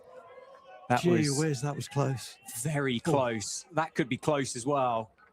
Steelbacks come back for 2. Wow. We apologise there for not the greatest piece of commentary you'll ever hear in your life. That was fortunately, fortunately, that evaded Dan Douthwaite on his follow through because gee whiz, that was tight. That was a nasty, nasty height back from Calvin Harrison. Yeah, the replay is coming up now. This is going to be scary even on the replay, and I know it misses him. Oh, it is scary on the replay. 117 for 5. 2 balls to go in the over. Harrison tries to create something. That's my first clap of the season for that bowling. I said earlier on that he's not going to bowl any width. What he did bowl there was width, but he did it deliberately because Harrison backed away, anticipating the ball was going to be straight. And Dan Douthwaite had the presence of mind. So I know what you're going to do here. I'm going to bowl it well outside off stump because you then can't reach it. It's a great bit of bowling. You need a bit of nerve to do that. Final ball of the over. Pace off. Well timed down the ground. Mason Crane down there. Single taken, 118 for 5. 4 overs to go. Aaron, what kind of numbers here can the Steelbacks be looking for from this stage of the game? It's a tough one, isn't it? Because Glamorgan really have bowled exceptionally well. And actually, I was going to say this before that over, but since the very first over of the game, which went for 13, just 2 of the next 15 overs have gone for more than 10 runs, which goes to show just how disciplined this Glamorgan outfit have been. And with Fazal Haq Faruqi, I mean, Rory mentioned it right at the start, he is a top and tail bowler. This is right in his wheelhouse. He is a fantastic death bowler. He's worked very closely with Dwayne Bravo, who, as anybody who's ever watched a T20 will know, he is one of the all-time greats. This really will fit into his skill set. It will indeed. Has he got one straight away? Calvin Harrison sends it up into the leg side. Fielders coming underneath it, gone. That change of pace works. The short leg side, Harrison doesn't get enough of it. Fazal Haq Faruqi gets his 3rd, and Aaron Viles, you've given him the big talk up, and he's picked up the wicket straight away. I've got to be honest, as soon as that went aerial, I thought that was going for 6. So, yeah, I thought so too. But he is a very, very skilled bowler, of course. He's an Afghan international. He's no stranger, of course, here in the T20 Blast. He played for Nottinghamshire in 2024, and just a really shrewd pickup from Glamorgan. He's someone who I think really fits the mould. He's a difference maker. Of course, you've seen in the past, Jamie McElroy has offered that left arm angle, but to have a certified death bowler who gets wickets all around the world, I think he was a fantastic pickup. And so far tonight, 3 wickets and counting, certainly been a fine addition. You've said it all. Absolutely. They do like a left armer, don't they, down at, at Glamorgan? And they've got one out of the top drawer there. You know, people might say, well, it was his first ball back, taking him on. We've got to score boundaries. So it was a ball that he could put his arms through. It just came slightly off, not off the middle of the bat. It comes out the middle of the bat, goes for 6, and we're saying great shot. It's a good catch. Ball was in the air a long time, and it's breezy out there, so it was a good catch. Yeah, I thought Harrison timed it nicely, but it certainly just went straight up, didn't it? McManus, the new man in, he's a very, very good cricketer to walk out at number 8. Gets off the mark straight away. What can he and Justin Broad put together here in the final 4 and a bit overs? Don't think it's, I mean, you've got to attack Fazal Haq Faruqi. I know he's got 10 deliveries left, but you can't just see him out, can you, and take your runs at the other end. You have to go. He's the international pedigree bowler, but he's got to go from a Northants perspective. Yeah. You've got to take him down. Broads with that job. Short leg side, fielders up inside the ring on the offside. Change of pace again. Yorker as well. because of those dimensions and the speed at which those Glamorgan boundary riders are attacking the ball. It's just another single. 120 now. I'm wondering whether... Oh, no, okay. That's good. This is good. Okay, what I was going to say was, I think that McManus could flick one over short fine leg. Glamorgan thought the same thing. They've put short fine leg back down to the boundary. That's great analysis. You know, they've got the message to the captain at the right. So the captain's got the message from the analyst. No, McManus will flick it over fine leg. Back he goes. Good cricket. That's a wide. It will be very, very short. McManus not the tallest of cricketers, but that would have been a wide to pretty much anybody in the 26 Vitality Blast. Not many other cricketers you'd want walking out at this stage of the game from Lewis McManus. He's a talented boy. Heart like a lion, isn't he? And he hits the ball miles as well. He does. Okay, so that field was for a specific ball, for the bumper. So fine leg and third man come into the ring after that bumper, and long on and long off go back out. He bowls, that's got to be a wide, isn't it? Is that not down the leg side? Yeah, thanks. Got there eventually. Wow. Bit of lag. Bit of lag. Time delay. Yeah. Bit of broadband difference between one end to the other there. It almost kind of waited for Lewis McManus to go, yeah, that definitely went over. Yeah. Didn't over. Yeah. Oh, well. We go again. Another one added to the board for Northamptonshire. The Steelbacks will take everything they can get at this stage. Pace off. That's going to be close to being out, but it's not. It's out of the ground. 6. What a shot. Into the members. Didn't feel like he got all of it, though, did he? 6 back over Fazal Haq Faruqi. McManus, dangerous cricketer. Moves to 7. What a shot that was. Everything in slow motion then, wasn't it? It was slow motion. I mean, first, it was in the slot, but it was only the second legal ball that he'd faced. Put his foot down the wicket and just caressed it. Really, really enjoy Lewis McManus as a finisher for this Steelbacks team. Faruqi just drags that length back, but again, no dot ball taken. That was a beautiful strike. He's going to be one of those cricketers, Lewis McManus, isn't he? That there'll be conversations of how do we get him to face more deliveries? In terms of in the lineup? Yeah. But he's so good at this stage of the game. Yeah, that's very true, yeah. I think he's, as well, I'd say, when he first came to the club, his batting wasn't where it is now. He's worked really, really hard to improve his batting. And a lot of that has been almost the basic of getting a straight bat on the ball. He used to close the face, bottom hand a bit. And he's worked really hard to get that bat coming down straight, presenting a full face. Certainly that one, the 6 that he hit over long on, was right out of the middle of the bat. It was a shot of the highest class. Oh, timed wonderfully well. 3 overs to go, 130 for 6. McManus on 8. Justin Broad on 24. Just noticed as well. Have you seen the vibrant nature of Lewis McManus's shoes this evening? Well, they lime green. Well, yeah. Could you? Oh, you see yourself in a pair of those? No. Fine. Baron? No, absolutely right, not. Done. I couldn't pull them off. Thanks for the conversation, chaps. That was brilliant. Tim van der Houten from the Lynn Wilson centre end. What can the Steelbacks do with these 18 deliveries? Can they get a competitive total? That's going to help. Helped on its way out to the ground by Justin Broad, down towards the signal box. 6 more for the Steelbacks. He moves to 30. Bit of bottom hand shovel from the Steelbacks all-rounder.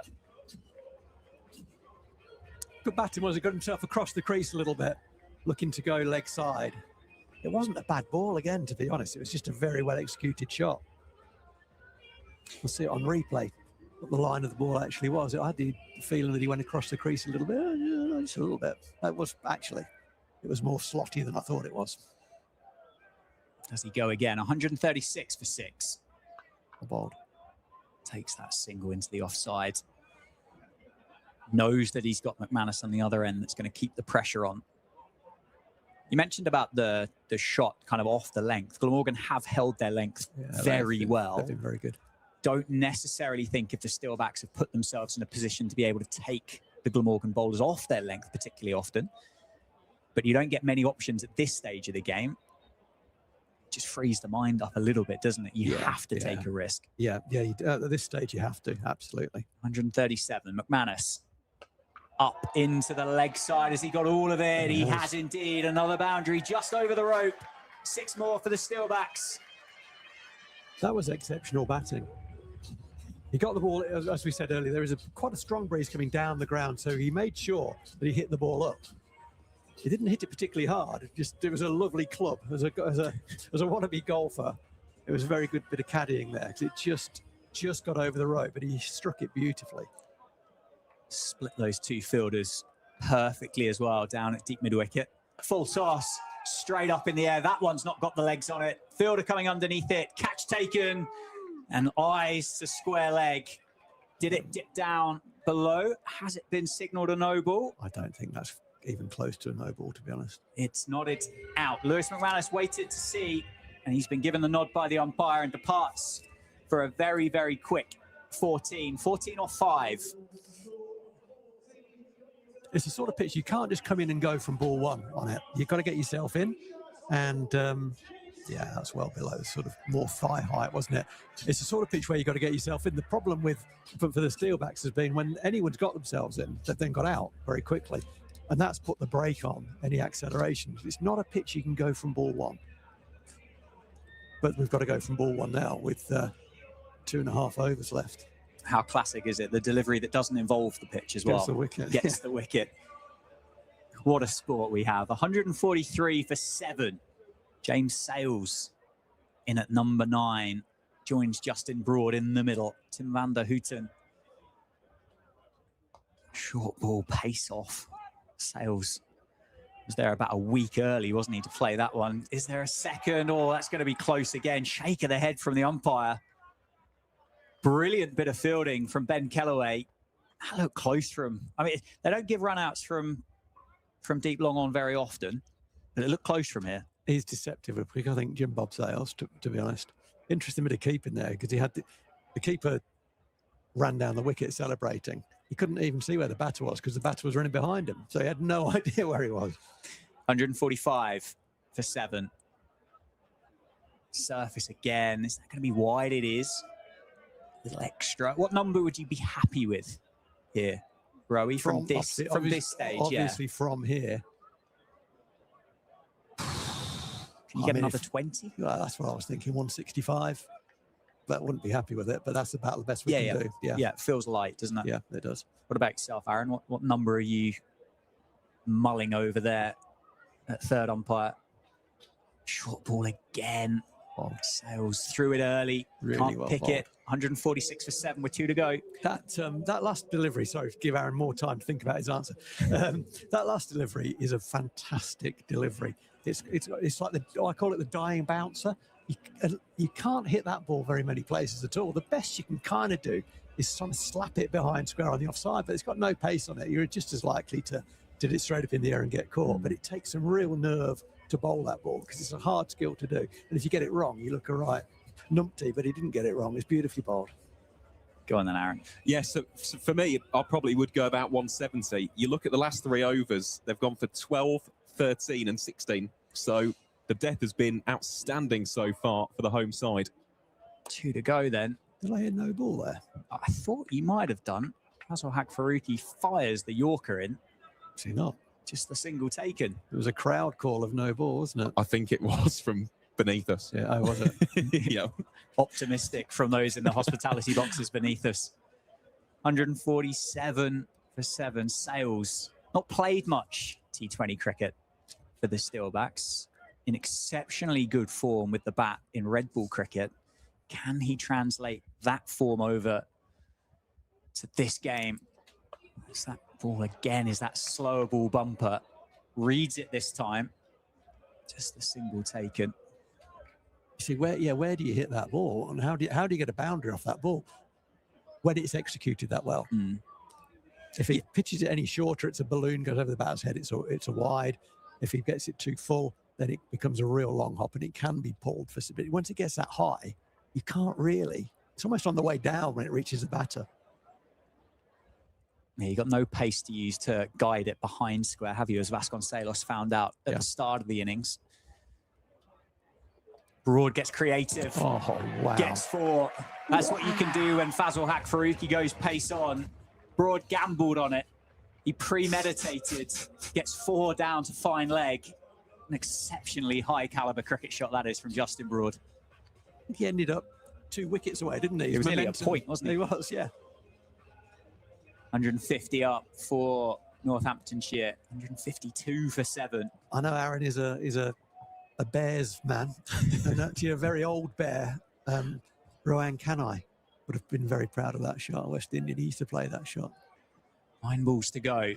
Slower ball as you'd expect in response. They're going to look for 2 this time. Yeah. Sales turns and goes very quickly and will complete it very well. His job here, with all due respect to James Sales, is to get Justin Broad to face as many of these final 8 deliveries as possible. And also keep Ben Sanderson in the shed as well. Yeah, okay, fine. Sorry, Sander. But I don't want to see you before the half-time. Don't want to see the Sando ramp? No. See him with the new Kookaburra in hand instead. 2 balls left in this over then. Broad still on strike. He's on 38 now. Change of pace. Oh, has he got it? And he hasn't. Fielder comes underneath it and gone. Catch completed. Fazal Haq Faruqi gets 4. This time it's Justin Broad. The caliber of the wickets that he's picked up in this innings have been about as big as they get for the Steelbacks here. Fazal Haq Faruqi has been brilliant for Glamorgan. He's just dismissed Justin Broad with a change of pace for 38. The Steelbacks now are 154 for 8. That's a sad. All the wickets have been sad dismissals, haven't they? But that, in terms of the state of the game, we needed Justin Broad in until the 20th over, really, the last ball of the 20th over. If we're going to get a number which is really in the a capable to defend number, I would say. I mean, any number's capable. If you bowl really well, you hold your catches, etc. But to get a competitive number, I think we needed Justin Broad there right to the end. But you got your wish, Ben Sanderson's in. Yeah, I would agree with what you said, though. Keep him off. Yeah. Yeah. Big wicket. Big wicket. 1 delivery left then in the over. Ben Sanderson, the new man, in at number 10. Can bat, certainly can bat. Knows which way round to hold it. There's a few of those creative and wily cricket shots in the locker. But he's got to be there at the end now with James Sales. And, well, he tries to take Fazal Haq Faruqi downtown. End of the over, end of the spell for Fazal Haq Faruqi. That has been brilliant to watch. It's 4 overs, no maidens, 4 for 34 for the Glamorgan and Afghan international seamer. You've enjoyed that, Aaron, haven't you? I really have. Yeah, outstanding. Of course, that is exactly what he was brought in to do. He has bowled very, very well today. And yeah, 4 wickets on Glamorgan debut. I know for the fans of the Welsh County, they'll be hoping for more of the same as the competition progresses. But that's certainly a nice way to introduce yourself to the fans. Definitely is. Dan Douthwaite then has the responsibility of the final over. It's 154 for 8. James Sales is on strike. 6 deliveries to go with the floodlights on. And that's up in the air. Is it going to land safe? It is just. Oh, it's Mason Crane with the fumble, and criminally, he's going to allow Sales to come back for a second as well. As well as he's bowled, he's just made a couple of mistakes in the field. He's had a stinker this evening. He's had a stinker there. The decision you've got to make there is, do I run in and try and execute the catch? He thought no, and that's his decision to make, because he thought, if I fumble it, they're going to get 2. And he fumbled it and didn't go for the catch. So he got the worst of both worlds. Keeps Sales on strike. Sales back on strike. 5 to go. Brilliantly well bowled. Pace on, bit of width. Wide Yorker for Douthwaite. That's a double bluff, isn't it? Bowling that line, and wide, pace on, and pace on is a. It takes some nerve to do that. You got to back yourself. Certainly does. Well, 165 feels a long way away. 170 feels even further, doesn't it? 4 to go. 156 for 8. Sales on 5. Can he find the boundary? Not there, he can't. Just lets it go by. Douthwaite sticking with that wide Yorker. Very, very well bowled. Very experienced cricketer now, Dan Douthwaite, particularly in white ball cricket. 3 deliveries left in the over. Sales looks like a man there that doesn't necessarily have a plan in this particular scenario. 3 to go. A width carved away on the offside, timed incredibly well. Not the most graceful cricket shot James Sales will ever play, but it doesn't matter. It's 4 and it's 160 now on the boards for Northamptonshire with 2 deliveries to go. Just in general, really, bowling wide as he's bowling there is a bit of a, each time it's a double bluff and each time the stakes go up. So James Sales hit that last one for 4, but that's 4 off 3 balls, right? So the bowler would say, if you bowl 3 balls, you go for 4, you're happy with that? Yes, please, I'll take that in the last over. So he's definitely won that battle, even though he's gone for 4. Now 2 to go. Does he stick with it? Goes pace off down the ground. Mason Crane back into work again. Encouragement from the supporters behind him and a wild throw back in, but it would just be 1. Free hit then for Ben Sanderson off the final delivery. 161 for 8. Nice inside edge or an outside edge. That'd be lovely, wouldn't it? Would be handy here for the hosts. He's with the wind. Sando can hit the ball. He down the ground. He has plonked a couple down the ground on his time. Okay, that's clever. That's clever. They've put another man back on the offside boundary, so that'll be harder for the number 10 to score through the offside. Goes for the round. I told you he Ben had it in his Sanderson. locker. He gets enough of it. Beauty. Gets 4 to finish it. That's a great shot. 165 for 8 to round the innings out. And Ben Sanderson showing a bit of class just to round out the innings. Exceptionally well bowled, well fielded by Glamorgan. 165 for Northamptonshire. Where do you see that? Well, it's something to bowl at, isn't it? It's just it's 8.2 per over is what Glamorgan will need to win when they come back after the short break. I think it's under par, but I think it's competitive. The wicket is holding a little bit.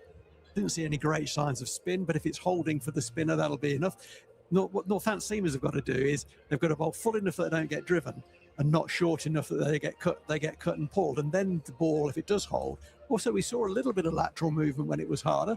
Van der Houten and Douthwaite got the ball to go away from the right-hander. So it's not all despair. It's not all doom and gloom. It's the first game of the season as well. As I look at the Glamorgan batting lineup, I see Dan Douthwaite scheduled at number 7. And that's a pretty good man to have come in at number 7, chasing 165. So certainly at half-time, Glamorgan are in the box seat. They deserve to be. Their cricket was very good. But I think Northants is probably, for me, 35-65 in Glamorgan's favour at half-time. Do you want to take us through the numbers, Aaron? Well, it's funny you mentioned that. We have this conversation about a par score. So for last season, would you believe it? The average first innings total at the Cinch County ground was 165. However, the problem, and it is a big however, is that none of the teams who scored below 170 actually won the game. So even though it is the average first innings score, it's not a winning score. I was thinking on the way here, actually, often people talk about par scores, and it's something that gets bandied around. It's kind of irrelevant. It's what's the winning score. Exactly. That's what you want to know. Yeah, which on this ground is around about 177 to 180. So it is beneath that winning score. However, Northamptonshire do possess some excellent bowling options with the likes of Willie, Scrimshaw, of course, got the likes of Ben Sanderson, the spin of Calvin Harrison.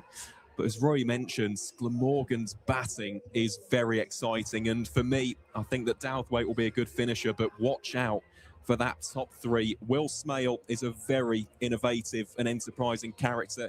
Kieran Carlson is all class. He's the man who holds the record for Glamorgan's fastest ever T20 50. And Ben Kellaway, well, he is a man who can do it all on a cricket field. So we should be in for a very entertaining run chase. Absolutely. Let's take a 5-minute breather, and we'll be back when the players are ready to start the second innings.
Cinch servicing is now available at over 100 locations for any make, any model, and available to everyone from £129.95.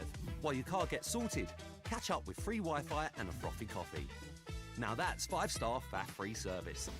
To book your next service, search Cinch Servicing.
Cinch servicing is now available at over 100 locations for any make, any model, and available to everyone from £129.95.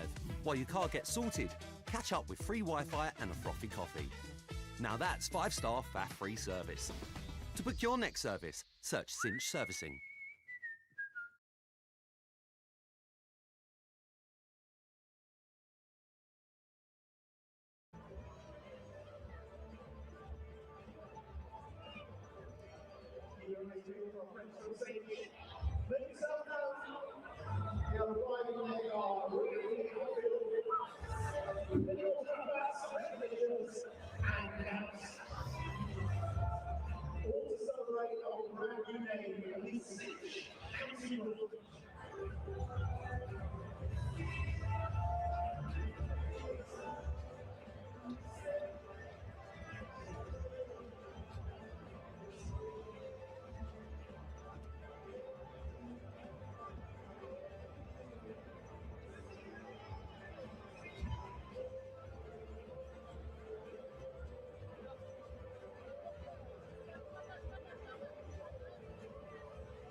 Welcome back, everybody. Players are just gathering at the bottom of the stairs and by the dugouts to resume this Vitality Blast fixture between the Steelbacks and Glamorgan here at the Cinch County Grounds. First innings score of 165 for 8 for the Steelbacks, having been asked to bat first at home against Glamorgan. My name is Dan Jadzovic, joined by Phil Rowe and Aaron Viles for the opening weekend of the Vitality Blast. Spoke a little bit about how we saw it. I'll give you a little highlight of the scorecard. Justin Broad, top score with 38 of 25 deliveries. It was Nathan McSweeney with 27, and then a pair of 20s for Ricardo Vasconcelos and Calvin Harrison. Pick of the bowlers, Fazal Haq Faruqi, 4 for 34 from his 4 overs. Mason Crane, economic, wicketless, but only conceded 25 runs from his 4 overs as the players make their way out to the middle. Mr. Viles, big second innings here. It is. However, there is a little nugget which I did save right, because I didn't want to put all my eggs in one basket before the innings break. So the last game that was won by the team batting first was 6 games ago. So that was in 2009, of course, because these two teams have been in different groups since then. But that would be quite the way to kind of break that curse, wouldn't it, between these two teams, if Northamptonshire could produce a strong bowling effort here this evening. Absolutely. And they're going to have to contend with 2 of the very best new ball bowlers in the 2025 T20 Blast in Ben Sanderson and David Willey, Phil. Yeah, it doesn't get much better, does it? David Willey, left arm over. Very different operator to Faruqi, both left arm over, but that's where the similarity is. David will look to get the ball up and swing it back into the right-hander, trying to trap them on the crease. He has the ability to run it across the right-hander, and there'll be a slip in place. Vasconcelos will occupy that position for we don't know how long, probably not too long, hoping to pick up an edge. If Northampton to win this game, they're going to have to take wickets at regular intervals, and hopefully that means a lot up front as well. A good power play, sort of 50 for 1, something like that, for Glamorgan really sets them up. So these first 6 overs, I think, will go a long, long way to dictate who wins this match. Yeah, echo those thoughts. Kieran Carlson is the man on strike for Glamorgan. Will Smale at the non-strikers end, and David Willey will be entering the fray from the David Capel ends. Starts on the money, starts with a dot ball. Calvin Harrison, first time in a Steelback shirt for him this, or in his career. How important could he be, seeing the brilliance of Mason Crane in the first innings? Can he repeat it? Can he replicate it? Can he bring some of that skill from the Outlaws down to the Steelbacks? Very sure as well, a bit of extra pace. Just on Harrison, a very small point, but I hope it doesn't become a bigger point. Only one slip in place is Vasconcelos, who does field first slip in Championship cricket. I'll come back to that. Big outside edge. Scrimshaw steams rounds. Carson will come back for a second. Yeah, so just to slip in place, he won't be in there for long, and it's Vasconcelos because that is where he fields in Championship cricket. First slip. I quite fancy Calvin Harrison in there. Harrison is a better diver for me, and I think he covers more ground. So if you're only going to have one, I'd have Harrison in there personally. It's a wicket-taking position. Yes, Harrison is probably a better backward point than Vasconcelos, but we need wickets, and I would want them, my best catcher in there. He's a good diver at second slip. And hack through the leg sides. 4 runs for Glamorgan, 4 runs for Kieran Carlson. That won't please David Willey, I don't think, with the style of that cricket shot, but for Glamorgan and Carlson, it doesn't matter. It's a boundary. There's a tight gap there, isn't there, between mid-arm, who's Ben Sanderson, who's quite wide, and mid-wicket, who's quite straight. So it's a very narrow gap. It went right in the middle of the gap. Either way, either side of that middle line that it took could have interested mid-wicket, and particularly if it was a bit straight to Ben Sanderson, because it was in the air, but he struck it very well. Did indeed. Bit of muscle, bit of power from Carlson. Once Fuller, brilliantly picked up by James Sales. Diving stop and a rapturous round of applause from the Steelbacks faithful in the ground this evening. A good number have turned out. Plenty down in the walkway, down in front of the coffee van and the food tents, just enjoying those final minutes of this May bank holiday sunshine. Just been a little bit over length so far. Wants to get the ball to swing, wants to give it a chance to swing, get it up there, but it's been just over length so far. That's not going to help. That's going to be a huge shot all the way for 6, I believe it is.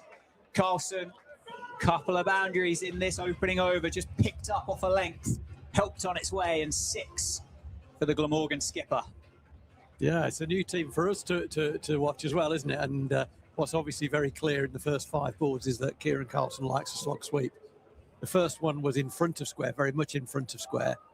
The ball was a bit straighter from David Willey there, but he was down on one knee and hit it beautifully all the way for 6. Yeah, changing the field as well. Deep third comes up inside the circle, and deep backward point goes back to the rope. Carson. Oh, there's a chance. Sales. Brilliant. A couple of balls before. Just couldn't quite pick that one up clean. Dot ball to finish. The confusion between Carson and Smale, but 12 for no loss after the first over for Glamorgan. A very, very good start. for the visitors. Northants got 13 off their first over. So, you know, on that basis, Northants are ahead. And that's the only basis on which they're ahead. Very good start. Carlson comes out, he's batting like a man who's on 40. Isn't he? His footwork is good, his decision-making is good. Most importantly, his execution has been very good as well. We mentioned about the power play, and a good power play for Glamorgan here almost wins the game. I think it probably does. A very good one. Got an opportunity, Carson, to go and do that. Not necessarily risk-free, but can play with that, knowing that it's not the biggest score to go and chase down, and there will be batters that can not recover an innings if it didn't work, so to speak. But Ben Sanderson from the Lynn Wilson centre end. Will Smale on strike. First, one slip still in place. Smale gets underway straight away. You look like you're dying to join in. Because as much as I've also mentioned Kieran Carlson, do not sleep on Will Smale. Smale is a wonderful T20 operator. He's got all the shots in the locker. He's got the reverses, he's got the ramps, he's got the big slog sweep himself. He loves to muscle it over mid-wicket. He is definitely the modern T20 opener. So both of these guys can definitely get Glamorgan off to a strong start. A leg side, wide called. Bit of zip off the surface for Sanderson. Could it behave a little bit differently under lights now that they're fully ablaze? It could do, and that doesn't help Northants, because if anything, the lights will just get the ball to skid through a little bit more. What we saw occasionally in the first innings was the ball holding on a good length. Ben Sanderson lives on that length, but with the lights on it, it will perhaps encourage the ball just to skid rather than hold. Just whipped through mid-wicket, straight at James Sales. Top ball, good recovery here for the Steelbacks. Good start to the over for Ben Sanderson. The interesting thing here will be Carlson busy, isn't he? This is just, again, as I say, a new team in white ball cricket for us to look at. But he looks like a very busy player who's just going to go and play his game. Will he take Ben Sanderson off that length? He'll certainly try. He's whipped it through the leg side. Confusion underneath it. Sales That's a great catch. Carries on, stops, carries on, gets underneath it and completes the catch. Fantastic by James Sales. Big wicket. Carlson goes for 12. Just such a good athlete, isn't he, James Sales? He's probably been around a cricket ball since he was just a day or two old, I would have thought, given the family connections to the game. And his dad was a phenomenal fielder as well. James Sales is... that's a difficult catch, going away over his shoulders. It's difficult, it's blowy, we've said that a few times. But also there was discussion as the ball was in the air between himself and the fielder at mid-honours who was going to catch it. It's mine, it's yours, it's mine, it's yours. Very rarely does that catch end up being taken in those circumstances. But he switched back on. The final decision was, yes, I'm going to catch it. And he caught it it appeared to be very comfortably in the end, because David Willey wanted to get involved in that, and it was not his catch to take. So we said, will Carson try and take Ben Sanderson off his length? I think he did try and take him off his length, came off the bottom of the bat, and that's just the breakthrough that Northants desperately needed. Yeah, partnership broken. 13 for 1. Colin Ingram then. So a slight change and a reshuffle in the batting order. Ben Kellaway was at 3. Colin Ingram has come out at number 3 instead. Almost forget that he's still an overseas cricketer. He's been at Glamorgan for so long. Sanderson then on the money. Ingram gets away. First ball. You've spoken a little bit, Rowie, about this group in particular with the reshuffle of the blast this year into those 3 groups. And Aaron was talking about it, so I'll leave it over to him maybe between deliveries and the over. But this group in particular is fascinating, isn't it? With the way that these 6 teams have been grouped together. 15 for 1 then, with Ben Sanderson bowling to Will Smale, as that's just whipped over Chris Lynn at short fine leg. Yeah, good job. 2 straight, Ben Sanderson there, luring onto the pads. And this is the first time I've seen Smale, but I'm back in Aaron's judgment there. Just ball on his pads and fast hands, really fast hands through the ball. It's reminiscent of Steve Crook, who used to play here to great effect many years ago, back in my day. That's a shot he had in the locker, accelerating the bat through a small area, just a clip, but the bat really travelling fast and the ball firing away for 4. 1 bounce 4, that was. What can you tell us about this group? Aaron? It's tough, isn't it? You've got the defending champions in Somerset. You've got the 2024 champions in Gloucestershire. You've got Northamptonshire, of course, who reached the semi-finals in the competition last season. Warwickshire, who have reached the quarter-finals now for 5 consecutive seasons. Worcestershire, who, of course, won the tournament not even a decade ago. And Glamorgan themselves, who, fair enough, they haven't had the consistency in the T20 Blast, but what a start they've had to the championship. They're in 3rd place in Division 1, so it's going to be a dogfight. Oh, that's a beauty. That's where David really wants to live, with this new Kookaburra just swinging away from Colin Ingram, as indicated by the South African batter. Yeah, it's one of those situations where, if I could say this, Northants won't defend this score unless they get a lot of wickets. It's the wickets that's the business they're in. Hence, slip is still in. Often you see slip in for 2 or 3 balls and then going. But the slip will be there whilst there's any swing on offer, because wickets is what Northants desperately need. Oh, and very nearly picked one up there. Yeah, squared up. Colin Ingram, give the benefit of the doubt, just decelerated the hands and He did. dropped the ball into the offside. Comes back for a really well-run 2. Well, it was a really well-run 2. George Grimshaw looked like he was running in treacle through. Because when I saw him turning, my instinct was this is going to be a tight, but he got home very comfortably, didn't he? Did indeed. Very quick over those 22 yards. 21 for 1 into the 3rd over. Spirit still high in the ground, though. You can hear it through the effects mic. The fans still involved. It's pulled away. That's going to be 4. It's in front of square. Nathan McSweeney's going to finish a long way second to that one. David Willey's been hit for a couple of boundaries in this spell so far. Neither of them will have pleased him on a good day, but the nature of which I don't think is going to help him at all. It's a game of fine margins, isn't it? And, you know, the first one that he was swept for 6, or the one that he was swept for 6, that was the second boundary in that over, wasn't it? Was just too straight, just a stump too straight. That one was about a foot too short. So they're very fine margins. On the money. Touch high for an LBW shout. Dot ball, though. We spoke about how many of those were bowled in that first innings. Northamptonshire going to need those to build the pressure up to take those wickets. As you say, they're not defending it. They're going to have to bowl Glamorgan out. Yeah, or get into the bowlers.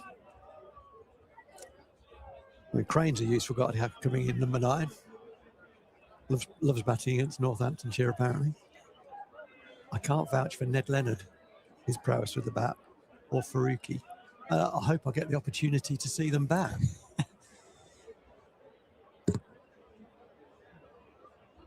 That's out. Yeah, a little tickle on it. Ingram runs at David Willey, tries to pump him back over his head. Gets a fine edge on it. Good take by McManus. 2 wickets in the power play, 25 for 2, and Ingram goes this time. I got to say, yeah, I say it as I say it, as you know, and I'll criticise both teams when I feel that needs criticism. I think that needs criticism.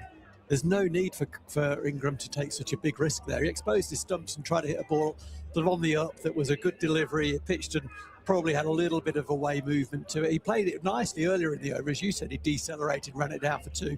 That one he thought, I'm just going to hit a boundary because I want to hit a boundary. We said at half-time, I think it was off air actually, that a way to lose this game for Glamorgan would be to go too hard in the power play. I'm not sure they're quite there yet, but that's 2 wickets down and we haven't had 3 overs yet.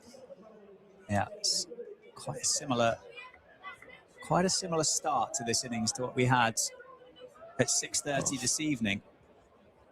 I mean, if he hits that for 6 straight down the ground, we'd probably say great shot. Yeah. But it's a risk you don't need to take. He's got a boundary in this over. David's got his head down a little bit. We can see that visibly. And now it just gives Northampton such a perk. Yeah, Ben Kellaway in at number 4. Slip back in place as well. Up in the air and time brilliantly well. 2 fielders there in the offside. Didn't move. It went through at catching height. 4 runs for Kellaway. Off the mark straight away. End of the over. 3 done. 29 for 2. That one had a feel about it that he didn't quite know that ball was going to carry as far as it did. It probably sat in the wicket a little bit. He was therefore through the shot that put the bat travelling up when it met the ball. He intended to the bat be travelling down when it hit the ball, but it just sat in the pitch, and that could have gone straight to the fielder. It went in the gap, but my goodness, it went quickly. Got a good bit of wood in his hand. Yeah, times the pants off that one. It was one of those, wasn't it, that if you just in the field and just go, you wouldn't have been shocked, but gapped it, timed it wonderfully well, did Kellaway. Sanderson from the Lynn Wilson centre end. One back of a length, that's going to be 4. Terrific cricket shot by Will Smale. That's about as good as we've seen all night. Yeah, it is. There was a bit of authority, there was a bit of class about that. But my first viewing, obviously Aaron sounds like he's seen a bit of him. Yes, I have indeed, yeah. Spoken to Will on my podcast before. Again, comes from very much a cricketing family back home in Newport. Both of these boys, actually, born in Newport. Has he got some Irish connection? So I can give you some intel on that. So he played for the Northwest Warriors in the Irish interprovincial competition. That's where he made his first-class debut. So not that I'm aware of in terms of the ancestry, of course. If there is anyone from the Smale family, please do correct me. But, yeah, that's where the opportunity came about. Basically, he was just asked, would you like to come and make your debut? Yes, he did. And, well, of course, the rest is history. Certainly is. Well, he's on 9 or 4 deliveries. And, Sanderson with an absolute beauty. And all he can do is just have a wry smile and nod back at the pitch after that one. Sanderson showing all of his skill, all of his experience. We've spoken about cricketers that have started the year well. I mean, Ben Sanderson, leading wicket taker in the county championship in 2026, rolling the years back. Is it 3 5-wicket hauls he's picked up so far this year? Just the 3. Exceptionally talented. That one's short, just sees Will Smale advance at him, drops the length back. I've just watched the replay of the previous ball that beat Smale on the outside, and you've got to be playing very badly to edge that because it went so far. It absolutely turned him inside out. What a delivery that was. Nobody edges that. That's the problem with that delivery. Yeah. You say you almost got to be a bad batter to get anywhere near it, haven't you? Absolutely. 33 for 2. 2 deliveries left in the over. Smale goes down the leg side. You can see he wants to impose himself, can't you? And he's few deliveries that he's not been able to connect with. He's starting to show a sign of frustration as he takes a wander towards square leg to gather his thoughts. I wonder whether Lewis McManus might come up to the stumps. Nice. I think someone's just mentioned that to him, actually. I think Chris Lynn might have just fed that thought in. He hasn't acted on it. Right, 1 delivery left in the over then. 34 for 2. After the wide. Gives himself a bit of room. Sanderson again. He almost watches Will Smale like a hawk, doesn't he? Everything that Will Smale has done in this over, Sanderson has watched it and he's adjusted to it immediately. That one there, he's seen Will Smale give himself a bit of room, off cutter into the surface, wide of off stump, can't do anything with it. Good cricket, no. It's good stuff. Smale's not going to back off though, is he? He's going pretty hard, isn't he? Goes again, and Sanderson just runs it back into him. Charts at the non-striker's end. Good run. Very well taken. Good call through from Ben Kellaway. Single to end the over. 35 for 2. Yeah, that was a good run, that. It's a run that not every batter takes because it's not gone very far off the square at all, but it was called through. And the key thing about that is quick response. You know, not through. You go quickly, you probably get in. Any hesitation, you look like a right chump. 35 for 2. So, yeah, nearly 9s. The scoring out, but 2 wickets gives Northants hope. Slip is out now. David Wood is going to continue. Yeah, he's 1 for 22 from his 2 overs so far. Ball's obviously doing enough here under lights to convince David Willey to continue. So those 2 wickets down in the power play will have something to do with it. He's been expensive, the captain, so far. Smale's not going to let up, is he? As he tries to work him through mid-wicket. David having a little chat with the batter there. He'll try to get under his skin a little bit, make him do something rash. Recognise that he's not got a lot of experience, Smale. Well, one thing you'd say from the Steelbacks last year is they were close to the cut-off time on several occasions. This is a huge point. Huge point. David Willey, which I'll continue this point after this delivery. Smale gives himself room and really tries to heave him to that short leg side. Single taken and hurdles the stumps well. was David Willey was waiting at the end of the mark for him. He was. And the gesticulation was the arms out, as if to say, well, can we get on with this, please? Yeah. You got to work with the umpire. You know, the umpires don't like to be shouted at. You got to work with the umpire. Just a little shout of, ump, I'm ready. We're ready. Yeah. It's all you need to do. Any more than that, and they probably cock a deafen, so to speak. But it's certainly something that they were close to. They were. On several occasions last year. It's outside edge, should be 2. McSweeney is very good, but he's had to cover a lot of ground down in front of us. A bit of a wild throw back in. So Kellaway gets a second. But teams will exploit that as well. You know, these games often go, don't they, to the last 2 or 3 balls. And if you've got fewer fielders on the boundary than you would want to have, that can be the difference. And there will be games this year, more than one, that will be won or lost because of that fielder being inside the circle. That's the penalty if you don't get through your overs quickly enough. If the batters can slow it down, they will do that. It's a good shot. Play. That could be 4, actually. He's timed that brilliantly well. McSweeney stood no chance. We thought the first scoring shot that he played was timed well. That one was exceptional. 4 runs all along the carpet down to deep thirds. He moves to 10, Ben Kellaway, takes the score into the 40s, and it's starting again now to look like a pretty good power play for Glamorgan. I wonder if this is the lights as well, just helping the ball to skid onto the bat, because no one's timed the ball as well as Kellaway. There's been some great shots, but his 2 drives for 4 have been exceptional. Very, very talented young cricketer, Ben Kellaway. David Willey just changes the pace. Tumbling stop by George Scrimshaw will be another single. Made that look quite hard work, didn't he? We're a long way down. Yeah, he is 18 feet tall, which probably doesn't help. Long way down for George Scrimshaw, that is for sure. Ranty is right. Kind of went down in instalments and got up only to see another fielder just over his shoulder and could have let it go through to him. Good endeavour. Absolutely right. And actually, he's a good catcher as well, yeah. George Scrimshaw in the outfield. Certainly saved the team 1 in that instance.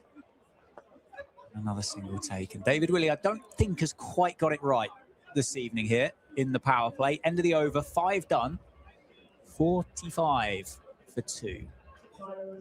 Yeah, I'd agree with that entirely. And you just need to look at David's body language, which tells you exactly what he thinks about his bowling effort. This is one of the issues, I think, with having an all-rounder as captain, and someone who's going to open the bowling as well is he's an emotional cricketer. We know that, and we like that about him.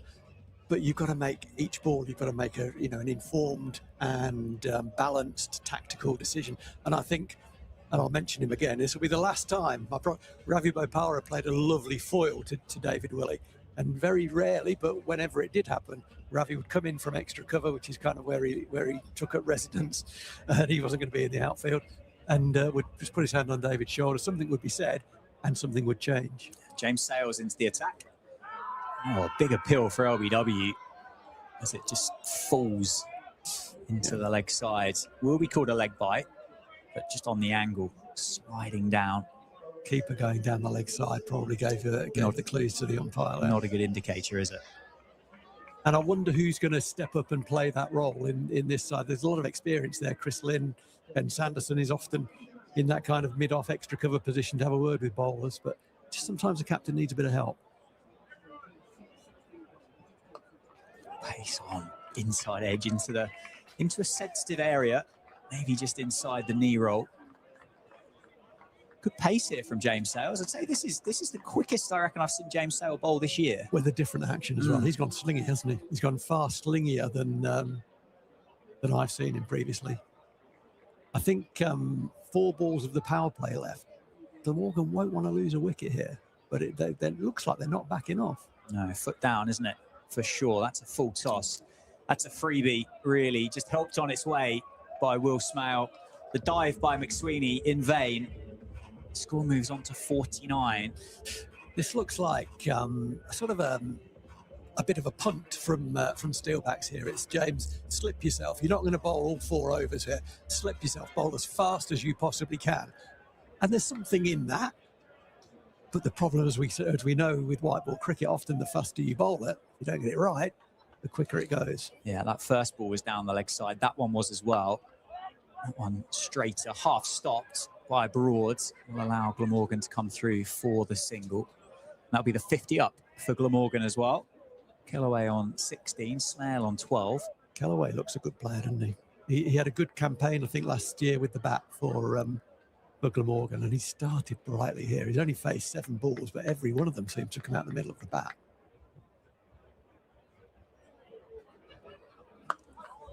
One delivery left in the power play. Good response from James Sales. I wonder that was a nod from Will Smale to think we don't want to lose another one now. We've had a good power play. I think so. I think it was.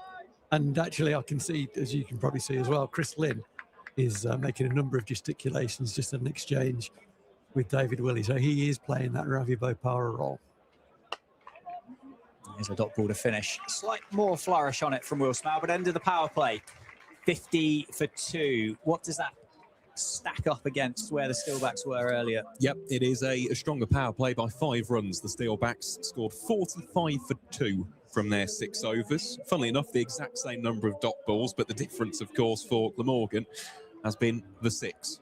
So pretty much the same number of boundaries. That extra 6 has basically tipped the scales in favour of the Welsh county. But you mentioned there about Kellaway looking in good rhythm. Of course, it's a different format, but my goodness me, he played exceptionally well at Edgbaston. Scored a century when his side were none for 2, put on a partnership with Kieran Carlson.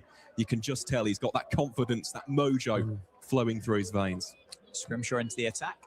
Down the hill from the David Capel ends. Kellaway on strike. Inside edge, just misses the stumps. Down to Vasconcelos for a single. Another difference here. It was Mason Crane came into the attack straight away, didn't he? Yes, he did. For Glamorgan at the back of the power play. David Willey seeing it slightly differently, bringing the taller George Scrimshaw into the attack. 51 for 2 now. He's got all the attributes, hasn't he, George Scrimshaw? All the attributes. His good stuff is plenty good enough. It's been consistency, which has been sometimes lacking. Takes wickets. There's no question about that. Takes wickets through the middle. It's a really key role in T20 cricket to take wickets through the middle. George Scrimshaw does that. He just does it perhaps a run and over too expensively. It's funny you say that, Rowie, because last season the economy rate was touching 10 and over, so completely concur with that sentiment. It tends to happen, doesn't it? That extra pace can result in those additional runs. It does. Good start here, though. So 3 singles taken off those opening 3 deliveries. Someone that obviously has been capped internationally by England, hasn't he, George Scrimshaw, in his career? So, as you said, certainly has the right credentials and the right minerals to be successful. Wonder how much those various injuries that he suffered from, as all fast bowlers have suffered from in the last decade, may have had an impact on his progression with his international career. Feel like he's a confidence bowler, I think. Up and over the offside. Is there a chance? Oh, it's timed again incredibly well. It flies off the bat of Will Smale this time. McSweeney, I think, was interested for a second, but it just got quicker and quicker and quicker as it skipped across the outfield for 4. It bounced away from him, didn't it? It was mostly the middle of the bat and a little bit of outside half of the bat, and it kind of put cut spin on it. So when it landed, it went away from the fielder. And I was just watching the bowler's body language there. You know, what I want him to think is, wow, he was very lucky there. And what he thought was, I've been very unlucky there. And that's a very different body language. That one pulled away. Another boundary just evades Louis Kimber, this time on the leg side. Change of angle for George Scrimshaw, and it's put away again by Will Smale. This time slightly more convincingly. Another boundary back-to-back for Glamorgan, 61 for 2. Yeah, so we're 11 already off this over, aren't we? And this is the extra pace that George Scrimshaw does bring. He does pick up wickets with it, but he's already gone for 11 in 5 balls. 2 of those boundaries another day could have gone straight to the fielder, but they don't do that frequently enough. I want him to be more confident now. Get your head up, young man. Finish the over strongly. 61 for 2, 1 to go in the over. Back of a length and single taken by Glamorgan. A very good over for the Welsh outfit. 62 for 2 after 7. Kellaway is on 18 and Smale on 23. I think we are going to see some spin. Calvin Harrison's going to come into the game. We are indeed. Takes the cap off. Lewis McManus has got the helmet on. And just going back to that scrimshaw over, you know, it wasn't just bad luck, was it? The one that went for 4 behind point was probably a little bit of width on it, and the one that went for 4 behind square leg was over leg stump rather than over middle and off stump. So at this level, that extra pace doesn't really count for much if you don't get your line absolutely right. Calvin Harrison, first time in a Steelbacks jersey. Oh, is it carried? No. Bit of extra bounce from the taller leg spinner. Calvin Harrison has been exceptionally good for Nottinghamshire for such a long period of time. He's a bag of tricks, Aaron, isn't he? He's got plenty of variety. Oh, 100%. In T20 cricket, the one to watch out for is the front of the hand slider. It just skids very low. So just something for these two Glamorgan batters to be aware of. Something with the field placement there as well. I would just like the fielder at third to be a little bit finer for Will Smale, because he does play the reverse sweep very well. Times nicely into the leg side. And again, another big difference here for Glamorgan. They're just finding the right part of the pocket to enable them to come back for the second. How many of those in the first innings? With the brilliance of the Glamorgan outfielders, I will say, I'll add that to the conversation, but they're just getting it another yard either side, aren't they, to enable them to come back for 2. There is the reverse. This time from Kellaway. Has he got it? He has. Picks out Vasconcelos on the boundary. Good catch. And Harrison gets his first wicket in pink. Kellaway goes, dangerous Kellaway goes for 20. 65 for 3, Glamorgan. Big wicket. My question for Kellaway, not immediately as he walks off the field, because you might get a different answer, but once you settle down, maybe in half an hour's time, is to say, where you hitting that, mate? Because I'm not sure he's hitting it anywhere else other than where he hit it, straight to the fielder. Was he trying to get it behind him? Sort of behind square on the offside? I don't know, but he hit it very well. And if the fielder hadn't been there, it would have gone for 6. But that's what the fielder's there for. So I'm not sure that's he played a reverse sweep first ball of the over, top edged it, and it could have been out, and the second one does get him out. So poor judgment, I think, there, the wrong option at that point. Yeah, angle, and I think the other thing, elevation. He didn't particularly get underneath it, and he didn't try and roll the wrists on it to keep it down. It was, I mean, Vasconcelos, not the tallest of cricketers, but a perfect catching height for him. Interesting, after the first shot that he played, the reverse sweep, he said to his partner, there's a bit of bounce here, and then didn't almost listen to himself, and found that that's a big weak. Northants desperately needed to break that partnership. That was a good partnership, both playing very well. Yeah, big partnership. Sean Dixon in at number 5 for Glamorgan joins Will Smale in the middle. Good player. That was it, wasn't it? That was the front of the hander, I think. Yeah, it slides on. Big appeal for LBW. Good chase rounds on the boundary. I think that's Justin Broad down there in the long sleeve. Oh, he's given runs, I think. Oh, that'd be why it wasn't out LBW then, wouldn't it? Because I think it was pretty straight from wide. Don't know much about umpiring, but I reckon if you hit it, it takes your options away, that's for certain. Gets away straight away. 2 runs for Dixon, 67 for 3. Shorter, flatter, muscle. Sales can't keep it inside the rope. Brilliant effort by the all-rounder. 4 runs, diving onto the rope. Hopefully he's okay. He's slow to get up. I think he's all right. Talked in the first innings about what the very good players do, and I think in white ball cricket, Sean Dixon is a very good player. Good signing for Glamorgan from Somerset. And when they get a bad ball, that was a drag down. They do not miss out. Yeah, that was a rank one, wasn't it, from Harrison? 70 on the board now, 71 for 3. Dixon takes the single at the end of the over. So a successful one for the Steelbacks. They pick up the wicket, but pretty expensive though as well. 72 for 3 after 7. 72 for 3. So they're going at 9s, but if that was 72 for 1 or 72 for none, the game's almost irretrievable from Northampton. Those 3 wickets have kept them in the game so far. Dixon's very experienced. I was surprised that Somerset sort of allowed him to leave. I think He did very well down there, like batting down at Taunton, who doesn't. Small boundaries, great pitch, fast outfield. Thank you. I'll have some of that. And he won a number of games for them down there over his time. And I was surprised, but a very good signing for Glamorgan. He's a good cricketer. Change of ends for James Sales. Replaces George Scrimshaw from the David Capelent. Well, if you're asking a bloke to bowl rockets, give him the slope and the wind, eh? Absolutely right. Dixon on strike, 7 off 3. On the money. I wonder, you've mentioned this quite a bit on commentary over the years, but I wonder whether Somerset letting him go / I want to go and play more cricket. Somerset are a county that are blessed with options and tend to find a few of their cricketers don't necessarily get the opportunities that they would have got if they'd gone elsewhere. Ben Green probably being another one that's gone up the road to Leicestershire. George Bartlett, another one that's come up here to Northamptonshire. Pace on, big appeal for LBW. Sales loves it, so does the umpire. Gone. Dixon out for 7. Very experienced cricketer, and we'll see him walking off. And Glamorgan are 4 down now. That's a big wicket.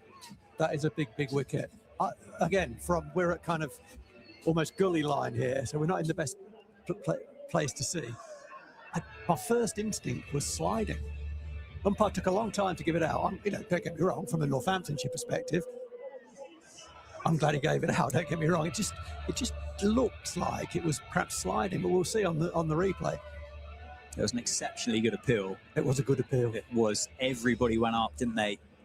Here we go. Let's have a look at it.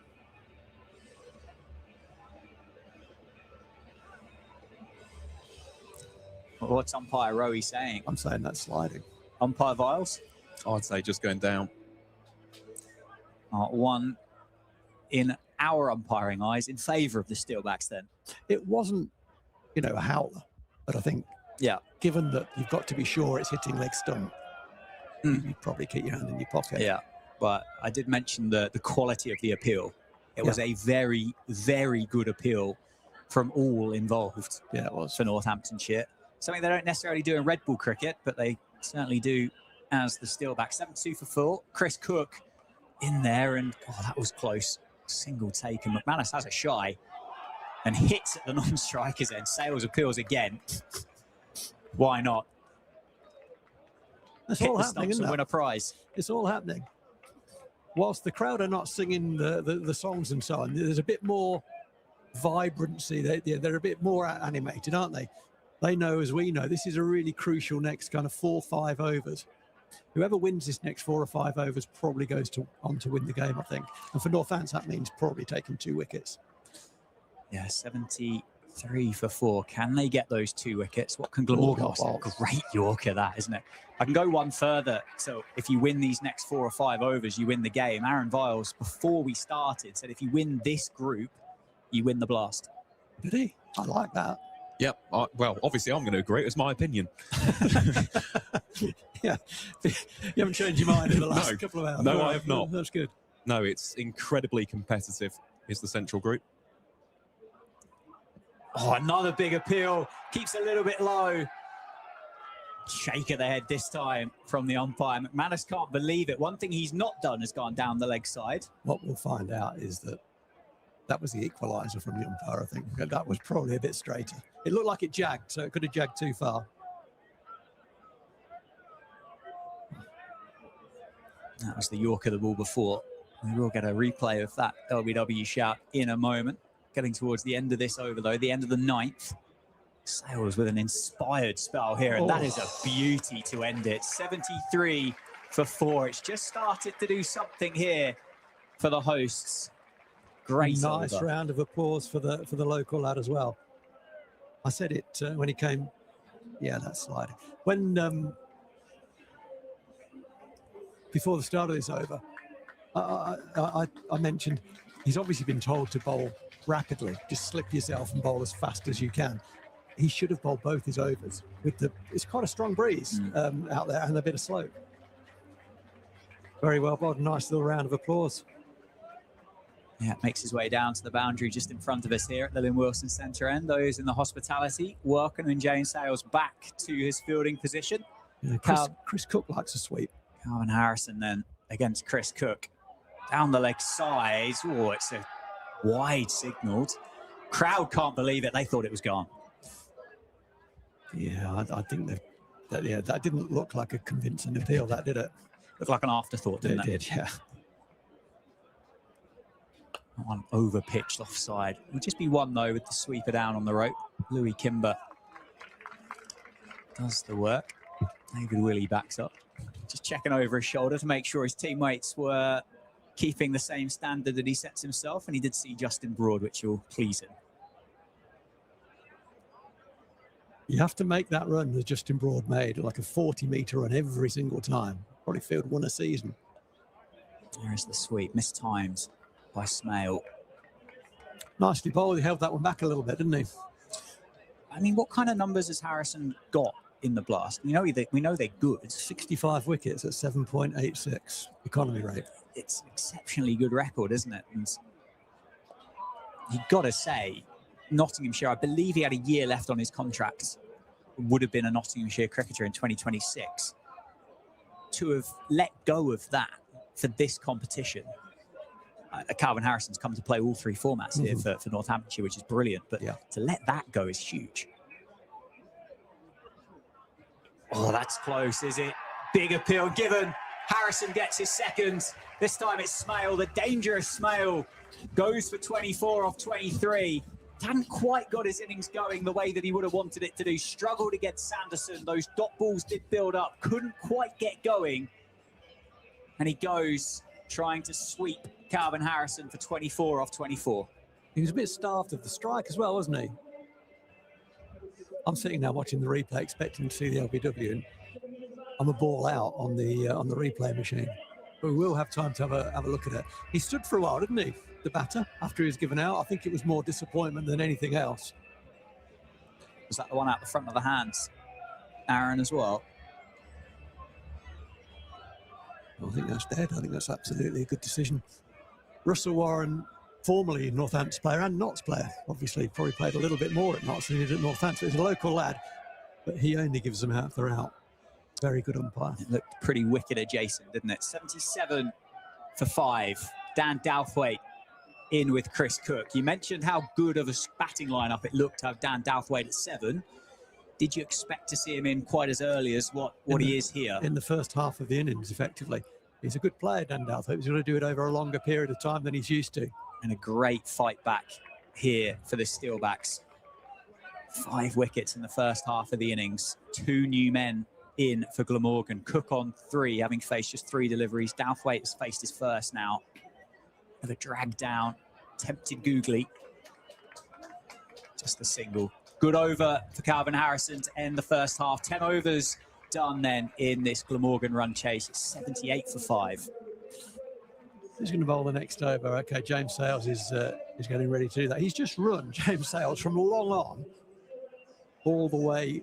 He's run all the way to the umpire to hand over his, he's got sort of protective bands around his tuber grip around his elbows. And now he's going to come in and try and bowl at 85 to 90 miles an hour. I mean, he's quite a young, fit lad, isn't he? He certainly is. He's had an interesting couple of days as well, hasn't he? Caught up for the England Lions, who are currently playing the first day of their 4-day game against South Africa A at Arundel Castle on the south coast. Wasn't selected. Straight back up the motorway. Certainly wouldn't have said he was a regular in the Steelbacks team or the Steelbacks 11 in recent years. When I saw James earlier, I didn't know that he'd been released. I knew he wasn't playing because I looked at the scorecard. Yeah. I didn't know he'd been released, and I think good sensible stuff from England to release him. And as I was walking into the ground tonight, I thought, where's this extra bowler going to come from? Is Proctor going to play as extra bowler? But as soon as I saw that James had been released, I thought, well, he's going to make that job his own. Oh, no, he's hit that. Inside tickle on it, wasn't it? Good appeal, though, mostly from the crowd. Cook on 3, 79 for 5. I think that Lions squad generally has been picked with an eye on the blast or the start of the blast. Yeah, I think so. There's with no disrespect to those that are playing in that game down in Arundel, but I think that it's been picked with an eye on making sure the availability for the blast is as strong as what it can be. Nicely timed, nicely played for a single. So to release James Sales to be available, as you said, good bit of work. Without looking at the scoreboard, what's the run rate required from here? got to be getting up towards 9.5, is it? 9.1. It's more than I thought it was. Those wickets have slowed down, haven't they? Again, it's the same story as the first. It's a carbon copy almost of the first half, isn't it? Can't build a partnership. It's flicked away, nicely timed by Douthwaite. Well stopped by Louis Kimber. Will allow Douthwaite to come back for 2. Other thing that's always worth keeping an eye on as well in these T20 run chases is that DLS thing. It's not necessarily for weather, is it? But well, certainly not on a glorious evening like tonight. But DLS currently sits at 96. Yeah, the wickets will kill you in that. The coach will be saying, partnership. We need one good partnership. Is this going to be it? It's sort of the last recognised batter, Dan Douthwaite. Well fielded.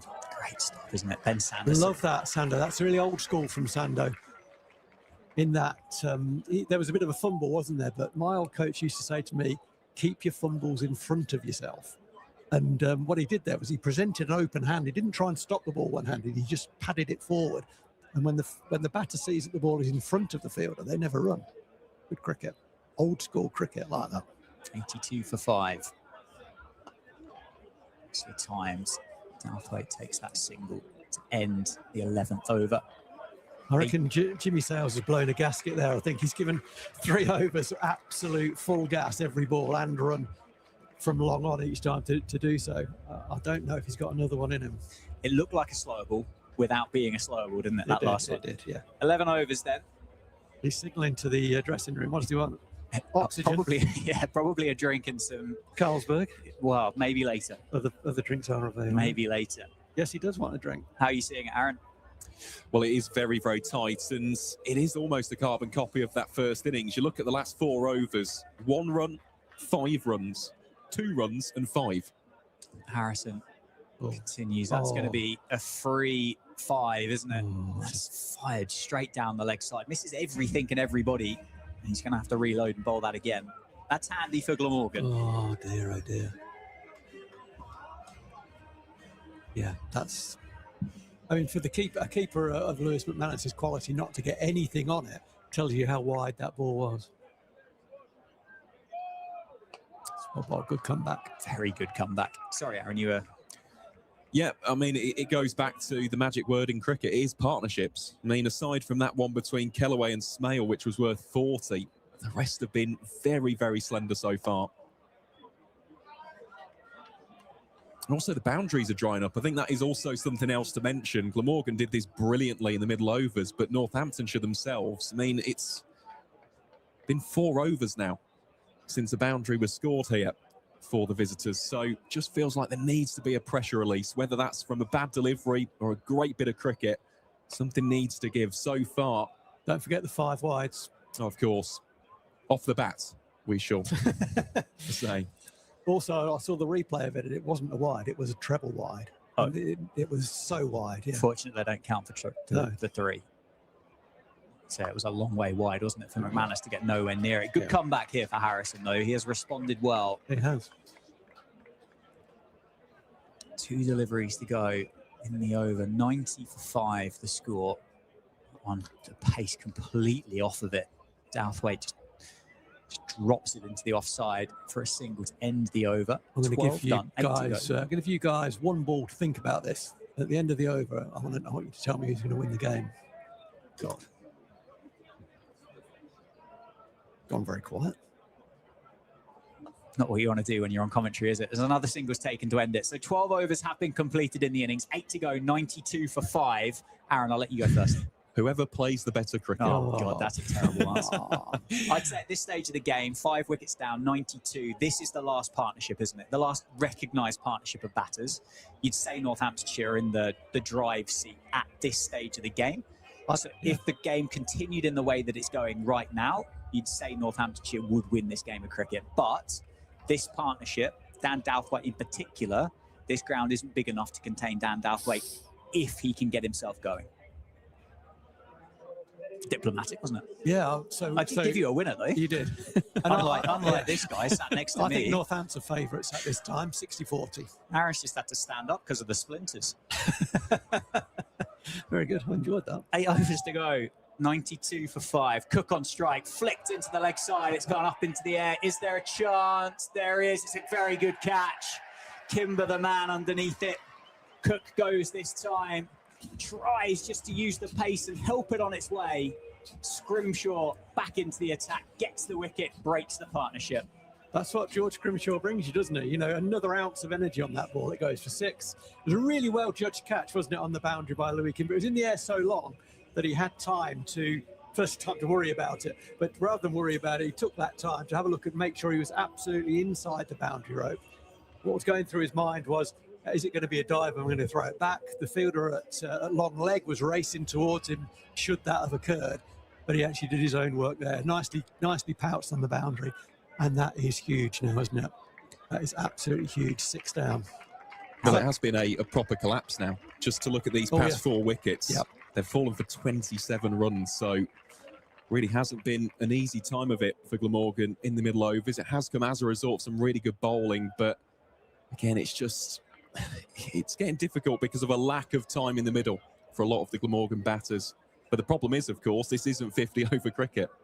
The overs are ticking away. Yeah, absolutely. First game out for both sides, so you can take that into the equation when you're analysing it and how well people have played. Bit of cricket left yet. I won't call it just yet. No, Tim van Houten, the new man. 92 for 6, 93 for 6. Good ball striker, Tim van Houten. Yeah, he's a dangerous man. Hits a long ball, as do so many of these kind of lower middle order seam bowling batters. The problem with that, from a game perspective, is yes, he does, and he's a dangerous man, but he's got to be dangerous for 73 runs, and that's quite a lot. Not for 23 runs or 30, So he's got to do it over a period of time, and that's why these guys back down the order, and the guys who can do it over a long time back further up the order. Yeah, Scrimshaw again. Douthwaite on 7. That one just squared up, and Chris Lynn at backward point wasn't far away from that single taken. I mean, the question here for Tim van Houten, and something that I think I've convinced myself that I'd already like to see, at this stage of the game, you've said 70. Take a risk now. He can go and get 30 or 15 or something. That changes the game quite quickly. Takes a bit of pressure and puts pressure back on Northamptonshire, still with Mason Crane to go. I think he's got to block the straight ones and put his hands through any width. But I don't want him showing his stumps and getting middle stump castle back.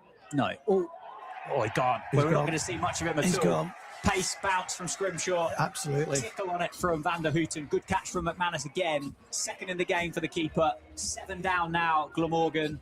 94 on the board, and van Houten goes for 1. That got to the keeper very quickly, didn't it? I said, width, put your hands through it. I think that's fine. That's absolutely fine. If he'd backed away and got his middle stump knocked out, that's daft cricket. But short wide, he had a flash at it. The extra pace and bounce that Scrimshaw brings, they're his attributes. That's what he does well. It got to the keeper very quickly, didn't it? Any more bat on that could have flown all the way for a maximum. And it was a good catch, as you say. It was still rising when it got to the keeper at some pace. Yeah, you mentioned about the lights coming on and just creating that little bit of extra skid in the surface than what we've seen during that first part of the innings. I mean, it kind of feels like the last couple of overs with Sales and Scrimshaw, that's now gone in the favour of the Steelbacks, isn't it? It's been quite a puzzling game to read. You said about the fact you went down there to look at it, looked a belter. 165 runs on the board wouldn't tell you it was a belter, and neither would 94 for 7. No, it's not played as well as it looked.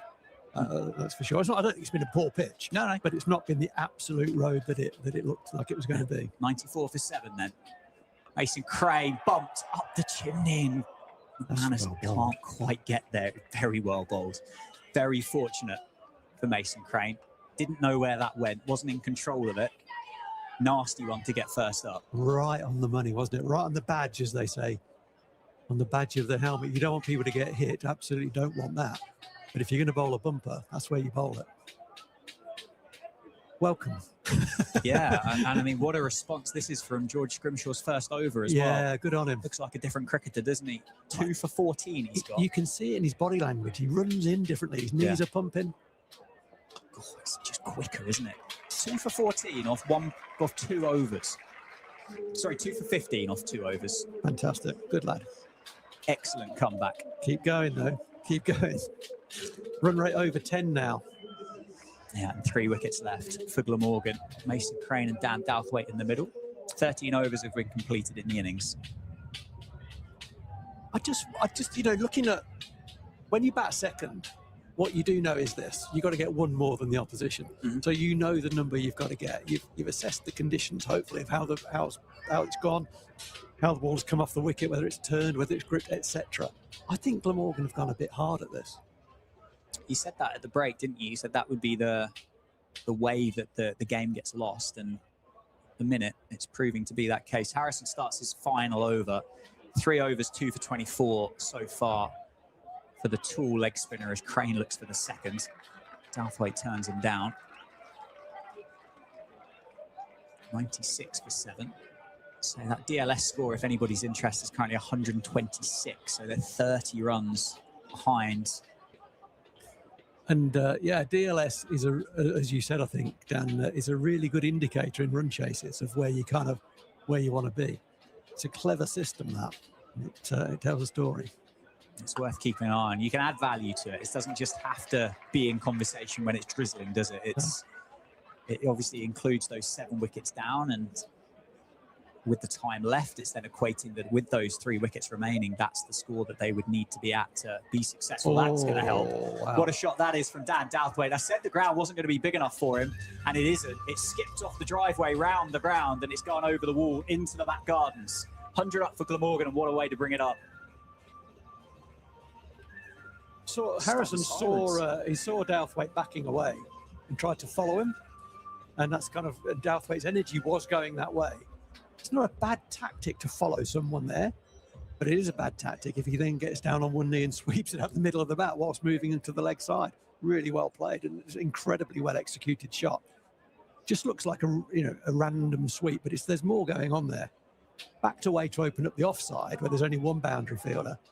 Well followed, but good enough to then play a different shot and execute it brilliantly. And it didn't just creep over the boundary, it was 30 metres beyond the boundary. Yeah, well, you said he tried to follow him. I mean, it was, even though Douthwaite had moved outside leg stump, that was still outside of Dan Douthwaite's body. So that's a better response, isn't it? First real show of anger from Douthwaite as he moves to 15. And it's all on him now, isn't it? Let's not discredit Mason Crane with his batting prowess and ability. Mason Crane's job is to get up the other end. But Douthwaite Simple as that. is the man. Douthwaite's the guy that the Steelbacks need to see the back of. Nicely timed. They'll look for 2, or Mason Crane certainly will. Douthwaite will respond this time and come back for the second.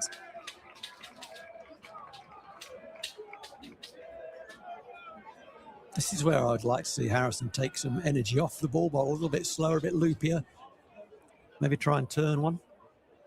Mason Crane wants pace on, so he can just push through it and get a run, get at the other end, as he did there. Leg spinner to leg spinner. That always is a fascinating battle to watch on a cricket field, isn't it? You kind of know that the counterpart wants one up on the other. Final ball of Harrison's spell then. He does take a bit of pace off, and a good way to finish. 105 for 7 after 14, 6 overs to go. Harrison finishes 4 overs, no maidens, 2 for 34, I believe. My maths are correct. We talked about Dan Douthwaite before we came on air, didn't we? And we talked about his prowess with ball and bat, and he's very talented all round. He's a dangerous man. It's on him, really. 61 needed, 40 of them have got to come from his bat, I think. And he's capable of doing that. It'll be disappointing from Northamptonshire perspective if he does that. But that's the equation, basically. It's Douthwaite versus the rest now. Yeah. He's got the credentials. I'm sure Aaron will back up to say that he's got the CV for it as well. That one down the leg side. Big appeal from George Scrimshaw. He can't believe that that's been signalled wide. I know there's a bit of gamesmanship going on with a few of the bowlers when they drift down the leg sides. General impression from George Scrimshaw, he is about as honest as they come. Yeah, I think there might have been a bit of noise on that. Whether it was bat or not, I don't know. But pocket, thigh pad, something. And I think it was the bottom of the glove is what I think it could have been, because I think the hands were away from the body. The lads thought that was out, I think. I think George Scrimshaw would be described as an economical appealer. Yes. Don't think he goes up for the sake of it. Short ball, very good, very quick again. There's a bit of venom in that one. That was spicy, wasn't it? Here we go. I was watching the replay of that previous one. Well, it deviated off something. 106 for 7. Douthwaite still going. Yeah, George Scrimshaw was sort of upset that it was given a wide, as well as it given not out, but it certainly deviated. So I'm not going to say it came off the glove, I couldn't see, but there was a deviation, so it should have not been signalled a wide. Gives himself a bit of room, can't connect. Base of the stumps. Yeah, it's Douthwaite's. He's a better batter than that, isn't he, Aaron? He is, yeah. Completely lost his shape on that previous shot, but it's coming out of desperation at this point, isn't it? Feels like, goes back to that previous topic of conversation, there needs to be a spark. We saw that with the huge 6 on the leg side over the supporters club, but even since then, there hasn't been that additional catalyst, has there, for Glamorgan to latch onto? Not quite. Run rate up at over 10.5 now. That's going to climb again. Every dot ball at this stage of the game, that run rate is going to climb and climb quickly as well. It's just gone from 10.6 to 10.9 following that every previous dot ball goes at 0.3 at the moment. And Mason Crane's coming down the wicket to have a chat with Dan Douthwaite. And I think he might be saying, get some bat on ball. Get your confidence. Because he's swinging himself off his feet at the moment and he's not making Scrimshaw's bowling very well. His line is good. His pace is good. Yes, indeed. Gives himself a bit of room. Got that one. Inventive, creative. It's an upper decker and a great guy. He's dropped it.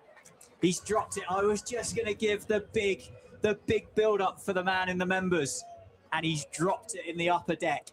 Great shot from Dan Douthwaite. Another 6. Whatever Mason Crane said to him obviously worked. He walked all 22 yards. Douthwaite didn't want to get involved in that conversation. Have you thought about looking at it? Yeah, maybe, yeah. Keep Massive shot. It was huge, wasn't it? Massive shot. I'd like to see him bowl a Yorker because the batter knows it's going to be banged in. They've all been banged in so far. Doesn't go Yorker. This time he goes over the offside. Muscle again. Oh my goodness me. That's gone all the way for 6. Now this is not good bowling. Down towards the NME stands. Another monster from Douthwaite. We all know where he's going to bowl this, including Dan Douthwaite. Got to go Yorker. Always going to be tough for a man of George Scrimshaw's height to get a Yorker in. I guess his natural length is going to be back of it, but I think what you're going to tell me is you can't be a professional cricketer without having one in your locker. Absolutely. Or pace off something different, something that's not banged in chest height. Yeah, can he get out of the over? I mentioned the run rate was 10.9, 9.3 following those final 2 deliveries. 6-6 for Dan Douthwaite. 1 delivery left for Scrimshaw in the over. Douthwaite can't connect. But he's got 12 off it. Yeah, I mean that's in a microcosm of one game. That is George Scrimshaw, isn't it? He will pick up wickets because he's got that extra pace, and in this format as well, you can have his boundary riders out there and people have got to play shots against him as well. So he brings a threat there. But crikey, there's so much pace on the ball when it gets to the batter. But if it is the middle of the bat with these guys, the bat speed they have, it will go all the way. And that's exactly what we saw there. Certainly will. 5 overs to go then. Just 5 bowlers used for David Willey. David Willey himself, Ben Sanderson, James Sales, George Scrimshaw and Calvin Harrison. Harrison's bowled out. James Sales is about to start his 4th. No, he's changed. Just been taken out. Ben Sanderson is going to come back into the attack. That bit of extra experience. I think that's absolutely right. And I don't know what hand. Is it Chris Lynn? I think Chris Lynn's in there, isn't he? Because Ben Sanderson will mix it up, won't he? James Sales, we know, has been bowling very quickly and very well. But it looks like pace has been the friend of the batter. It's skidding through under the lights. So throw the ball to the wily old campaign of Ben Sanderson. Yeah, 2 overs, 1 for 13 for Sanderson with the new ball. Mason Crane's on strike. Bit of a squeeze on here for the Steelbacks as well. 4 inside the circle, but they're off that circle. Crane just sensibly, as we've all predicted, just takes the single and brings the dangerous Douthwaite back on strike. 27 off 21. Tight, isn't it? It certainly is. It's been wrestled back, isn't it? Those 2 deliveries. Yeah. 2 deliveries from Dan Douthwaite that were massive. We've just kind of sucked the atmosphere out of the ground a little bit. They've kind of deflated it, put a pin in it. Yeah. 119 for 7. Douthwaite back on strike. Sanderson, change of pace. And there we go. That's what Chris Lynn wanted. That was the conversation. Another single taken. And there's an enormous amount of skill. Yeah, we've seen some very skillful bowling tonight, haven't we? And to bowl a slower ball with keeping the same arm speed and land it where you need to land it, you know, line and length, it's a high quality skill. And we've seen it not just from Ben Sanderson, from a number of bowlers tonight, just what's required. It takes some guts as well to do that. It certainly does, particularly with a man as strong as Dan Douthwaite. He's had a good game so far, Douthwaite, 28 of 22. It's in his hands. He bowled nicely, didn't he? Yeah, he did indeed. He go for 2 for 29 off his 4 overs. All bowled. Crane this time tries to be aggressive. I think with Douthwaite, the shot that really kind of highlights the strength was the one that went over extra cover for 6. I mean, he was in no position really to play the shot, and it cleared the rope by 5 to 6 foot. And that's probably the biggest boundary on the ground as well, and it's against the wind as well. It's, you know, there's a lot of ifs and buts, but that's high skill, isn't it? Strong. You know, not a lot of technique, but it's high skill to do that. Strong cricketer. Halfway through this over, Sanderson changes the pace again. Sales has a chance and a shy. Backed up by Harrison. Single taken. Glamorgan can't afford the dot balls. They're going to kill the run chase. Right. Yorker. Ben You've been Sanderson, asking one for a while. I want a Yorker. I want a Yorker. Get it wrong. Straight down the ground is short with a tailwind. Is he going to be brave? Because I think if you go pace off, Douthwaite, if he picks it, he's going to be strong enough and it's going to go anyway. Does go Yorker, pace on. Single to Harrison. Yeah, I've seen Ben bowl a lot. It was well hit again, wasn't it? It wasn't quite a Yorker. It ended up as an ankle-high full toss. But Northants will be happy with just a single. Yeah, well timed. It's been a good over so far, hasn't it? Good 5 balls. Yeah, 4 runs from it. Good decision to bring Ben Sanderson back. Can he get out of the over? Can he do a little bit more damage to this run chase for Glamorgan? Crane on strike on 6. Does go pace off and gets through for a dot ball. 4 runs off the over. Excellent by Ben Sanderson. 122 for 7 with 4 overs to go. Yeah, that's the second clap of the night. That's just a great over. Just what the captain needed. And actually, the captain perhaps needed a nudge to throw the ball to Ben Sanderson. As you said, Dan, James Sales was getting ready to bowl that over. And Chris Lynn came in and said, actually, you know, I think Sando's the man here. Yes, we won't have him at the death, but we'll get the run rate as it's happened. It's what's it, 11 now required. Yep. Still game on, though. 44, a couple of more lusty blows. Yeah, absolutely. I mean, the over that's going to be interesting is when does George Scrimshaw bowl his 4th? That's going to be the one that I think Glamorgan are going to have up their sleeve to think that could be the over that really, really gets us in this game. You think David Willey's gone at 10.5, he's going to bowl a 4th over better than those 3 that he's bowled so far. At the moment, as we stand right now, I'd keep Scrimshaw for the last over. Yeah, I think you'd have to. Sales then into the attack. Hacked away. It's going to bounce in front of Louis Kimber. Good decision to keep it inside the rope. If you want some exceptional figures here, James Sales, 3 overs, no maidens, 1 for 11. Well, Jimbo. Going at 3.67 runs per over. Good story, isn't it? If he gets Northants over the line, because he wasn't supposed to be here. Yeah. Supposed to be in Arundel. Absolutely. The traffic around the M25 must have been kind today for James Sales. Oh, goes pace on again. God, he's so quick, isn't he, today?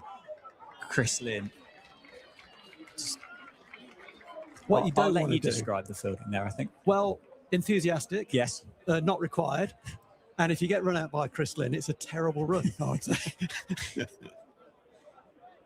But it was a kind of a Gareth Edwards for any Welsh watchers. It was a Gareth Edwards dive pass, but didn't have any of the attributes of Gareth Edwards. 123 for 7.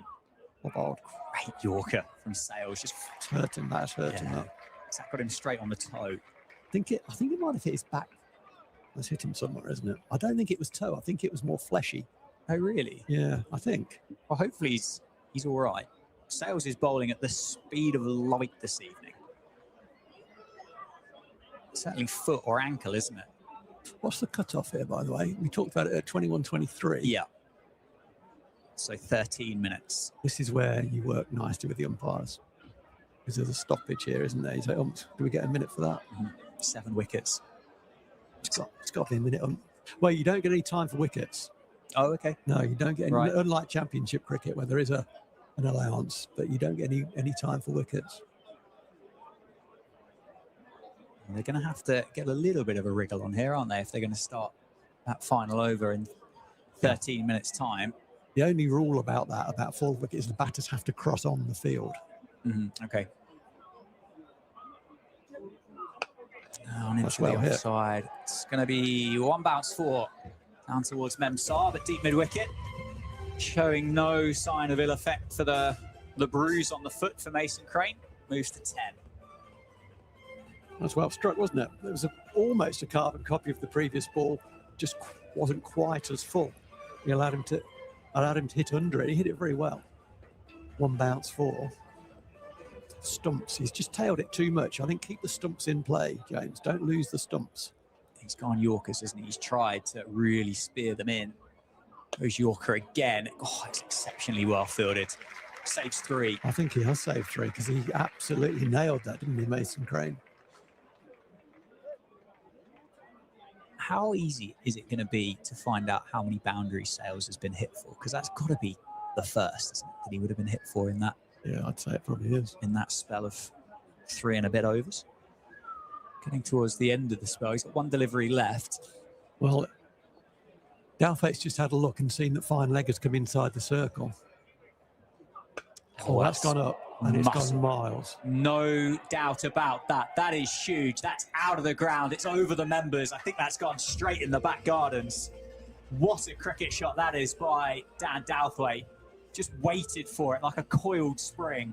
Muscle, bottom hand, 6. That's a great finish to the over from a Glamorgan perspective, isn't there? It almost felt that ball had to go for 6 to keep them going. And boy, it went for about 12. That's in Rob White's back garden.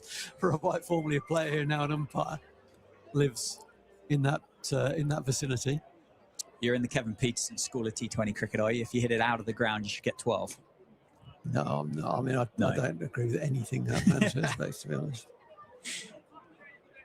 David Willey into the attack. 3 overs to go. It's 134 for 7. DLS, if you're interested, is 141. 32 to win from 18 deliveries. It's handy to be able to, well, he's throwing the ball to himself, but to have the ball in the hands of a man who's played 371 T20 games.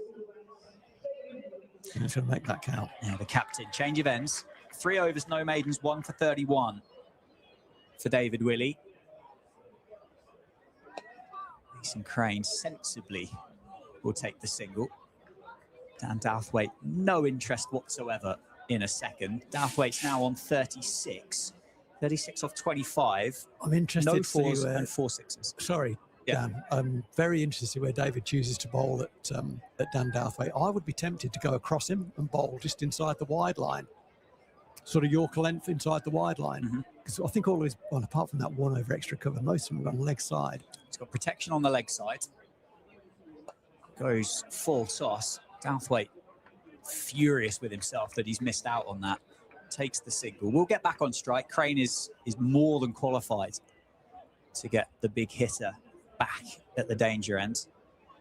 I suppose you go wide against Douthwaite and you just got to beat that one fielder. Well, no, you'd have the field accordingly. I just think it's his least best chance of getting a boundary.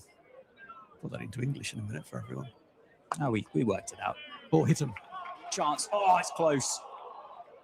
David Willey misses. Crane would have been out by a distance. He wouldn't have been in the photo. Do you know what? I was backing David Willey. The amount of run-outs that man has got over the years, he doesn't miss the stumps very often, and he had a good chance there, didn't he? He certainly did. what, 2.5, 2 3/4 to aim at. Yeah, he doesn't miss very often. Under no huge amount of pressure because Crane wasn't close, but obviously in an awkward position to let go of the ball. 137 for 7. This is a massive ball. This ball is huge. Halfway through this over. Can David Willey successfully negotiate it? Pace off. Well bowled. Excellent. Well David bowled. Willey, it's going to be 1. Well bowled. Oh, it's getting nervy now, Aaron, isn't it? It is. It really is getting very nervy. And actually, it was this over in Northamptonshire's innings, which was almost the pressure release. It went for 16. So before this over, Glamorgan were actually ahead. They were 1 wicket worse off. But it's just been a very, very similar story, hasn't it? And I think to whoever loses this game, they'll look back on it as a missed opportunity as a result of those lack of partnerships. Absolutely. Very well said. 2 to go in David Willey's final over. Pace That's a on, great that's shot. going to be That's a 4. great shot. Mason Crane creates the angle, gives himself room, and just runs it past George Scrimshaw for another boundary. 142 now for Glamorgan. They're getting closer. That's a great shot. It's a shot that I don't see played enough when there are 2 men. There's a short third man and a backward point. And actually, you very rarely get the ball straight at one of those guys. So either side of them, it goes for 4. He actually got it right in the middle. Just use the pace. David Willey was expecting him to look leg side. Banged it in. Mason Crane opened up the offside, played it well. Final ball. You think it's got to be a dot or a wicket. Down the ground. Has it carried to Calvin Harrison? No. Well done. Well fielded. Gave himself a chance. Didn't quite get there. Got behind it, wore it, kept it inside the he rope. did well. But Glamorgan come back for 2. Douthwaite will be on strike. 144 for 7. 2 overs to go. That's a 50 partnership. There you go. We've wanted a partnership. We've got one. And it's put, the game is now even money, isn't it? 11 and over required. 22 off 2. It's even money. Yeah, big question is going to be what number can Ben Sanderson leave George Scrimshaw for the final over? Sanderson so far 3 overs, no maidens, 1 for 17. George Scrimshaw 3 overs, no maidens, 2 for 28 in comparison. What does this need to go for? Well, we've said previously, haven't we, already tonight? And it's a matter of it's a matter of record that George Scrimshaw does go at around about. His career has been around about 10 and over, so it needs to be more than 10. So I'd say 14. Yeah, 14, 15. got you. 144 for 7. Sanderson. That's it. That's not going to help. That's not. He's pulled a muscle there, hasn't he? Dan Douthwaite is in a bit of discomfort. I saw him holding his hamstring at the end of the last over when he came back for that seconds with Mason Crane. But that one there would indicate, and I don't think it's necessarily important for him, but running now is not. It will affect his power, though, won't it? Yeah. Weight transfer and so on. Also, the message from Northants, not being unsympathetic, it's a real shame, will be throw at his end. Yeah. It makes 2s very difficult. Maybe squeeze slightly a touch more, Yeah, particularly those in the ring. Yeah. 4 of them in there. Sanderson to Mason Crane. Crane now just carves it away, and what could have been a look for a 2 is now by default just a single for Glamorgan. So Sando, he's played a bit of cricket. He's got a variety of different deliveries, hasn't he? But you'd think pace off would be good against a man who's kind of on one leg. So you won't be able to transfer that energy from the ground up. That's where it starts from. It's true. There is a lot of upper body in Dan Douthwaite, though. 146 for 7. There is some of it, but can't quite get underneath it. I think that's Calvin Harrison again. No, David Willey, isn't it? Down there this time. Excellent work. Excellent work by Justin Broad as well to back up Ben Sanderson. And a huge round of applause from those beneath us here in the Lynn Wilson Centre end. Just a single taken. Douthwaite on 40. 147 for 7. 19 runs required. 9 deliveries left in the game for Glamorgan. 3 wickets remain. Sanderson. Short ball, slower ball. Beats Vasconcelos. Will it be? Well, they will come back for 2. Wide enough of James Sales to allow Douthwaite to hobble back for a second. I think that fielder should be on the edge of the circle there. The ball gets to you quickly at backward point. And had he been on the edge of the circle, I think he would have been able to effect a stop, which would have kept it to 1. He was sort of 10 yards in off the edge. He had to dive from a standing position. 149 for 7. Shot Creates the width, but just the single taken. 150 up for Glamorgan, and a round of applause in as well. There must be a few that have travelled up from the Welsh capital to support their county here on the opening night of the Blast. One thing that's going to be concerning for Glamorgan is the fact that they actually played twice this weekend. And if Dan Douthwaite's got himself a bit of an injury, I believe they play on Sunday, don't they, against Worcestershire? No, against Gloucestershire. Steelbacks are at Worcester on Sunday. Big slower ball. Has he got all of it? He has. Oh my goodness. What a cricket shot. The one-handed. That's incredible. From Dan Douthwaite. He's in no fit state to play that cricket shot. That's incredible. And he swats Ben Sanderson one-handed back over David Willey for 6. What a cricket shot. Wow. When he hit it, it sounded like it hit the middle of the bat. You just thought, well, that's going to reach just about reach the fielder on the boundary. Well, it did a lot more than that. It went sailing over his head for 6. Have you played much paddle? It's kind of a bit of a paddle. Right. Wow. That was an incredible shot. I told you there was some upper body going on. You did mention that. That's enormous from one hand. He's on 46. 156 for 7. 10 required for Glamorgan, with George Scrimshaw to bowl the final over from the Lynn Wilson centre end. What a finish we've got here for the opening night of the 26th Vitality Blast here at the Cinch County grounds. That was an incredible shot. It was one-handed. Sometimes batters take one hand off after contact, don't they? I'm pretty sure he played that one-handed. What a strong man. But he hit a golf ball a long way. Yeah, I suspect he probably would do. I think it might be cramp. Well, hopefully for Dan Douthwaite and Glamorgan, it is just cramp. Yeah, exactly. Yeah. He's not moving well between the wickets, but as I said earlier, the ground isn't going to be big enough to contain him when he gets going, and he's definitely going. 46 off 30, 10 to win for Glamorgan. How are you seeing it? Where's your Rovers? I think it's just Glamorgan. Just Glamorgan. Well, here we go. The first delivery of the final over. Pace on. Big appeal given. Crane is dismissed by George Scrimshaw into the final over. 10 to go. And George Scrimshaw fights back after an expensive previous over. Gets the big wicket. Breaks the big partnership. And Crane has got to go for 23 with Douthwaite crucially at the non-striker's end. That is, I mean, yeah, didn't he play well? Mason Crane, 23 off 90. He just played the perfect foil in that partnership. The bigger news, though, is that, as you just said, Dan, that Dan Douthwaite is off strike still. That's so important. Well, it's one of those, isn't it? It kind of takes 2 deliveries out of the over to get Douthwaite back on strike. Yeah. Good start for the Steelbacks, Aaron. Really is. In terms of the numbers behind that partnership as well, just 2 runs away from being a record in T20 cricket for Glamorgan. Guess who is involved in the 6th and 7th wicket stands for the Welsh county? I mean, there's a number of cricketers here, Aaron. There are. One of them's out in the middle, Dan Douthwaite. You mentioned about his CV earlier. The man is a very clutch cricketer. So realistically, it is on him now, of course. You have got Leonard, you've got Faruqi, but the onus, the emphasis, let's face it, the pressure is on the shoulders of Dan Douthwaite. Yeah. Cries of Shoe Army through the effects mic here at the Cinch County grounds. Great start for George Scrimshaw. They've started the final over crucially within the window. So they don't need to worry about any of those fielders. Big conversation between Lynn and Willey. Is it about, are they going to keep an extra fielder inside the ring to keep Leonard on strike? And I think they are. Absolutely, they should do that.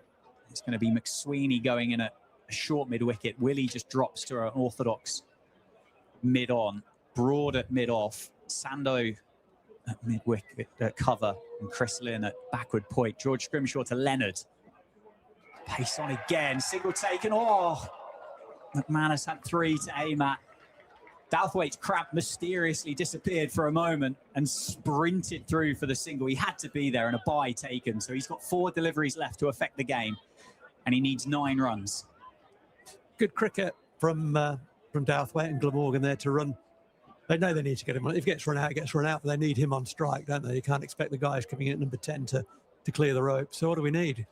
We need 9 off 4. Oh, gee whiz. 9 off 4. And you can just sense, can't you, the atmosphere has changed.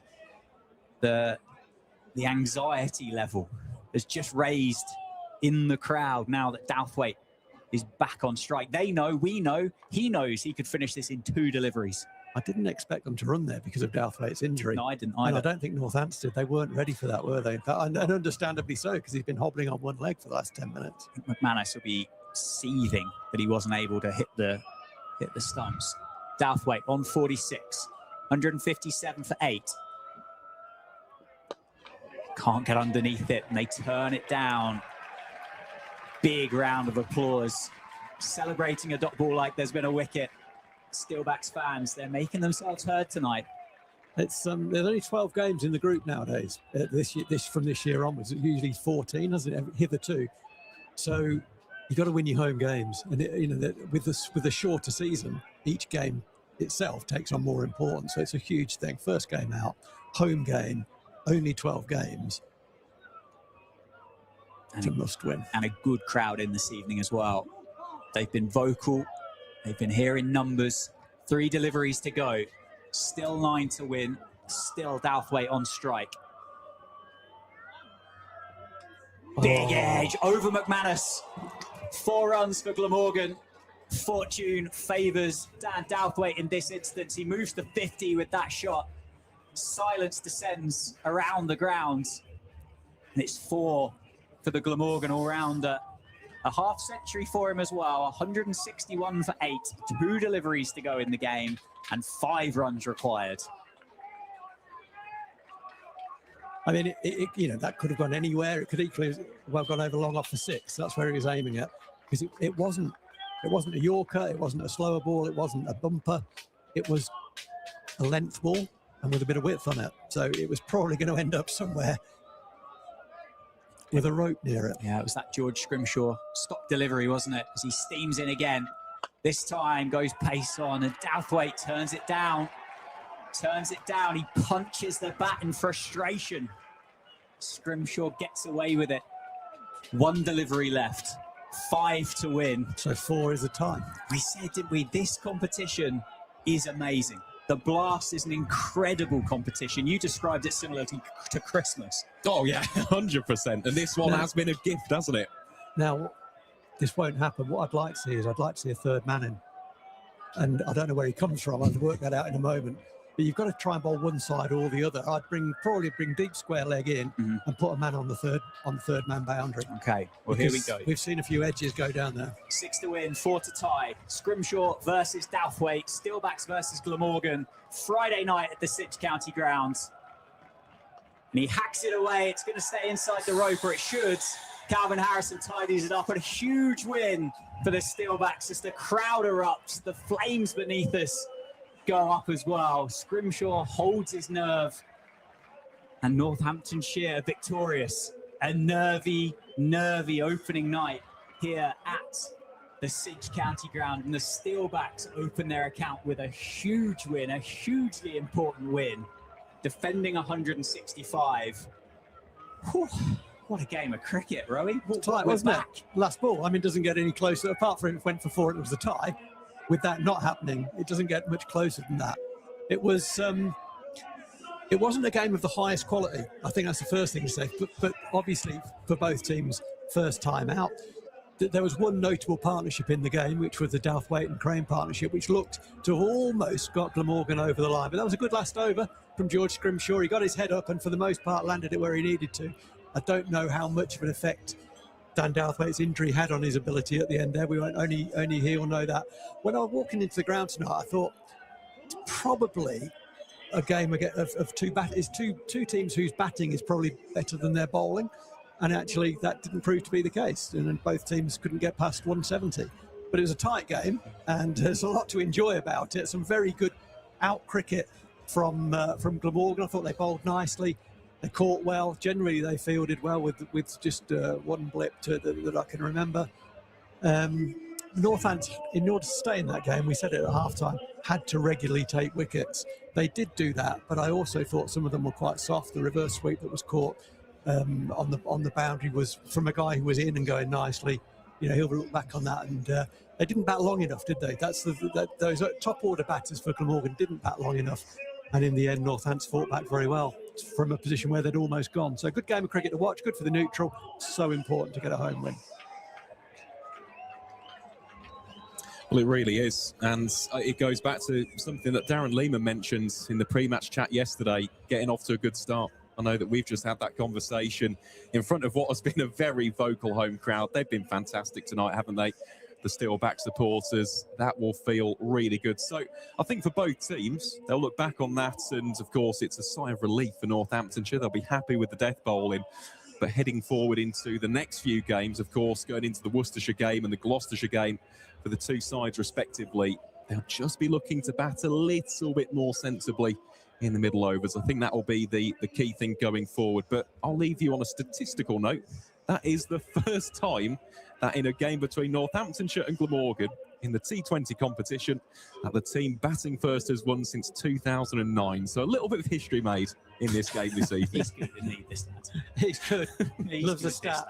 Loves the stat. We all love a stat. That was quite an obscure stat, but it's a stat, and it was relevant, indeed. And it was accurate. What more can you ask for? In today's world, a relevant and accurate stat is a rare thing, I think. So credit to you for that. I think both teams will look at that and think, certainly from Glamorgan, they'll think we haven't played great, and therefore maybe we didn't deserve to get over the line. From Northampton's perspective, it's a little bit about like their campaign last year, where they started like a house on fire. They won the first 5 games last season, and I did all of those games, and I was saying they're not playing well, and they're winning. So they didn't play that well tonight, and they won. So winning is a different thing, isn't it? You can play great and lose. That's no good to anyone. So to play below par with both bat and ball, and to get over the line in a shortened tournament, now 12, not 14 games, is a huge thing. And they can only get better from there. Absolutely right. Well, one player they will be able to welcome back in the not too distant future will be Save, and he not only brings stability with that middle order that we've just spoken about, but also a wealth of experience now. He's played a lot of cricket, an exceptionally good fielder on the boundary, which means you can take one of those other fielders into a different hotspot, and that team, that 11, looks stronger with Save in the middle. So just to confirm for you this evening here at the City County Ground, the Steelbacks have won by 3 runs against Glamorgan. Star of the show for the Welsh outfit was, of course, Dan Douthwaite with his 51 not out of 34 deliveries, including 5 sixes and a single 4. The bowlers, well, the wickets were shared around. David Willey, 4 overs, no maidens, 1 for 41. Ben Sanderson, 1 for 29 from his 4. James Sales, exceptional figures of 1 for 23. Bearing in mind he was due to be playing for the Lions down at Arundel Castle this morning. George Scrimshaw held his nerve, 2 for 32. Big wickets that he picked up as well. And Calvin Harrison on debut for the Steelbacks, 2 for 34 from his 4 overs as well. Is there anything else you guys would like to wrap up and discuss from this evening's fun and entertainment? Silence. 20 overs is a longer time than sometimes you think it is, and actually wickets in hand. If you've got batters in, going into the last 5 overs, I think Glamorgan win that game. So I think that's their takeaway. Bat longer. Yeah, 100%. I think that is the sentiment we'll leave the broadcast on, really. Just need to bat a little bit better in the middle overs. Absolutely. Well, guys, thank you so much for your time this evening. It's been a pleasure to be in the commentary box with you both. Thank you to all of you at home. We hope you've enjoyed the game. We hope you've enjoyed the coverage. And we'll see you very soon, or a week today, here at the City County Ground when the Steelbacks return.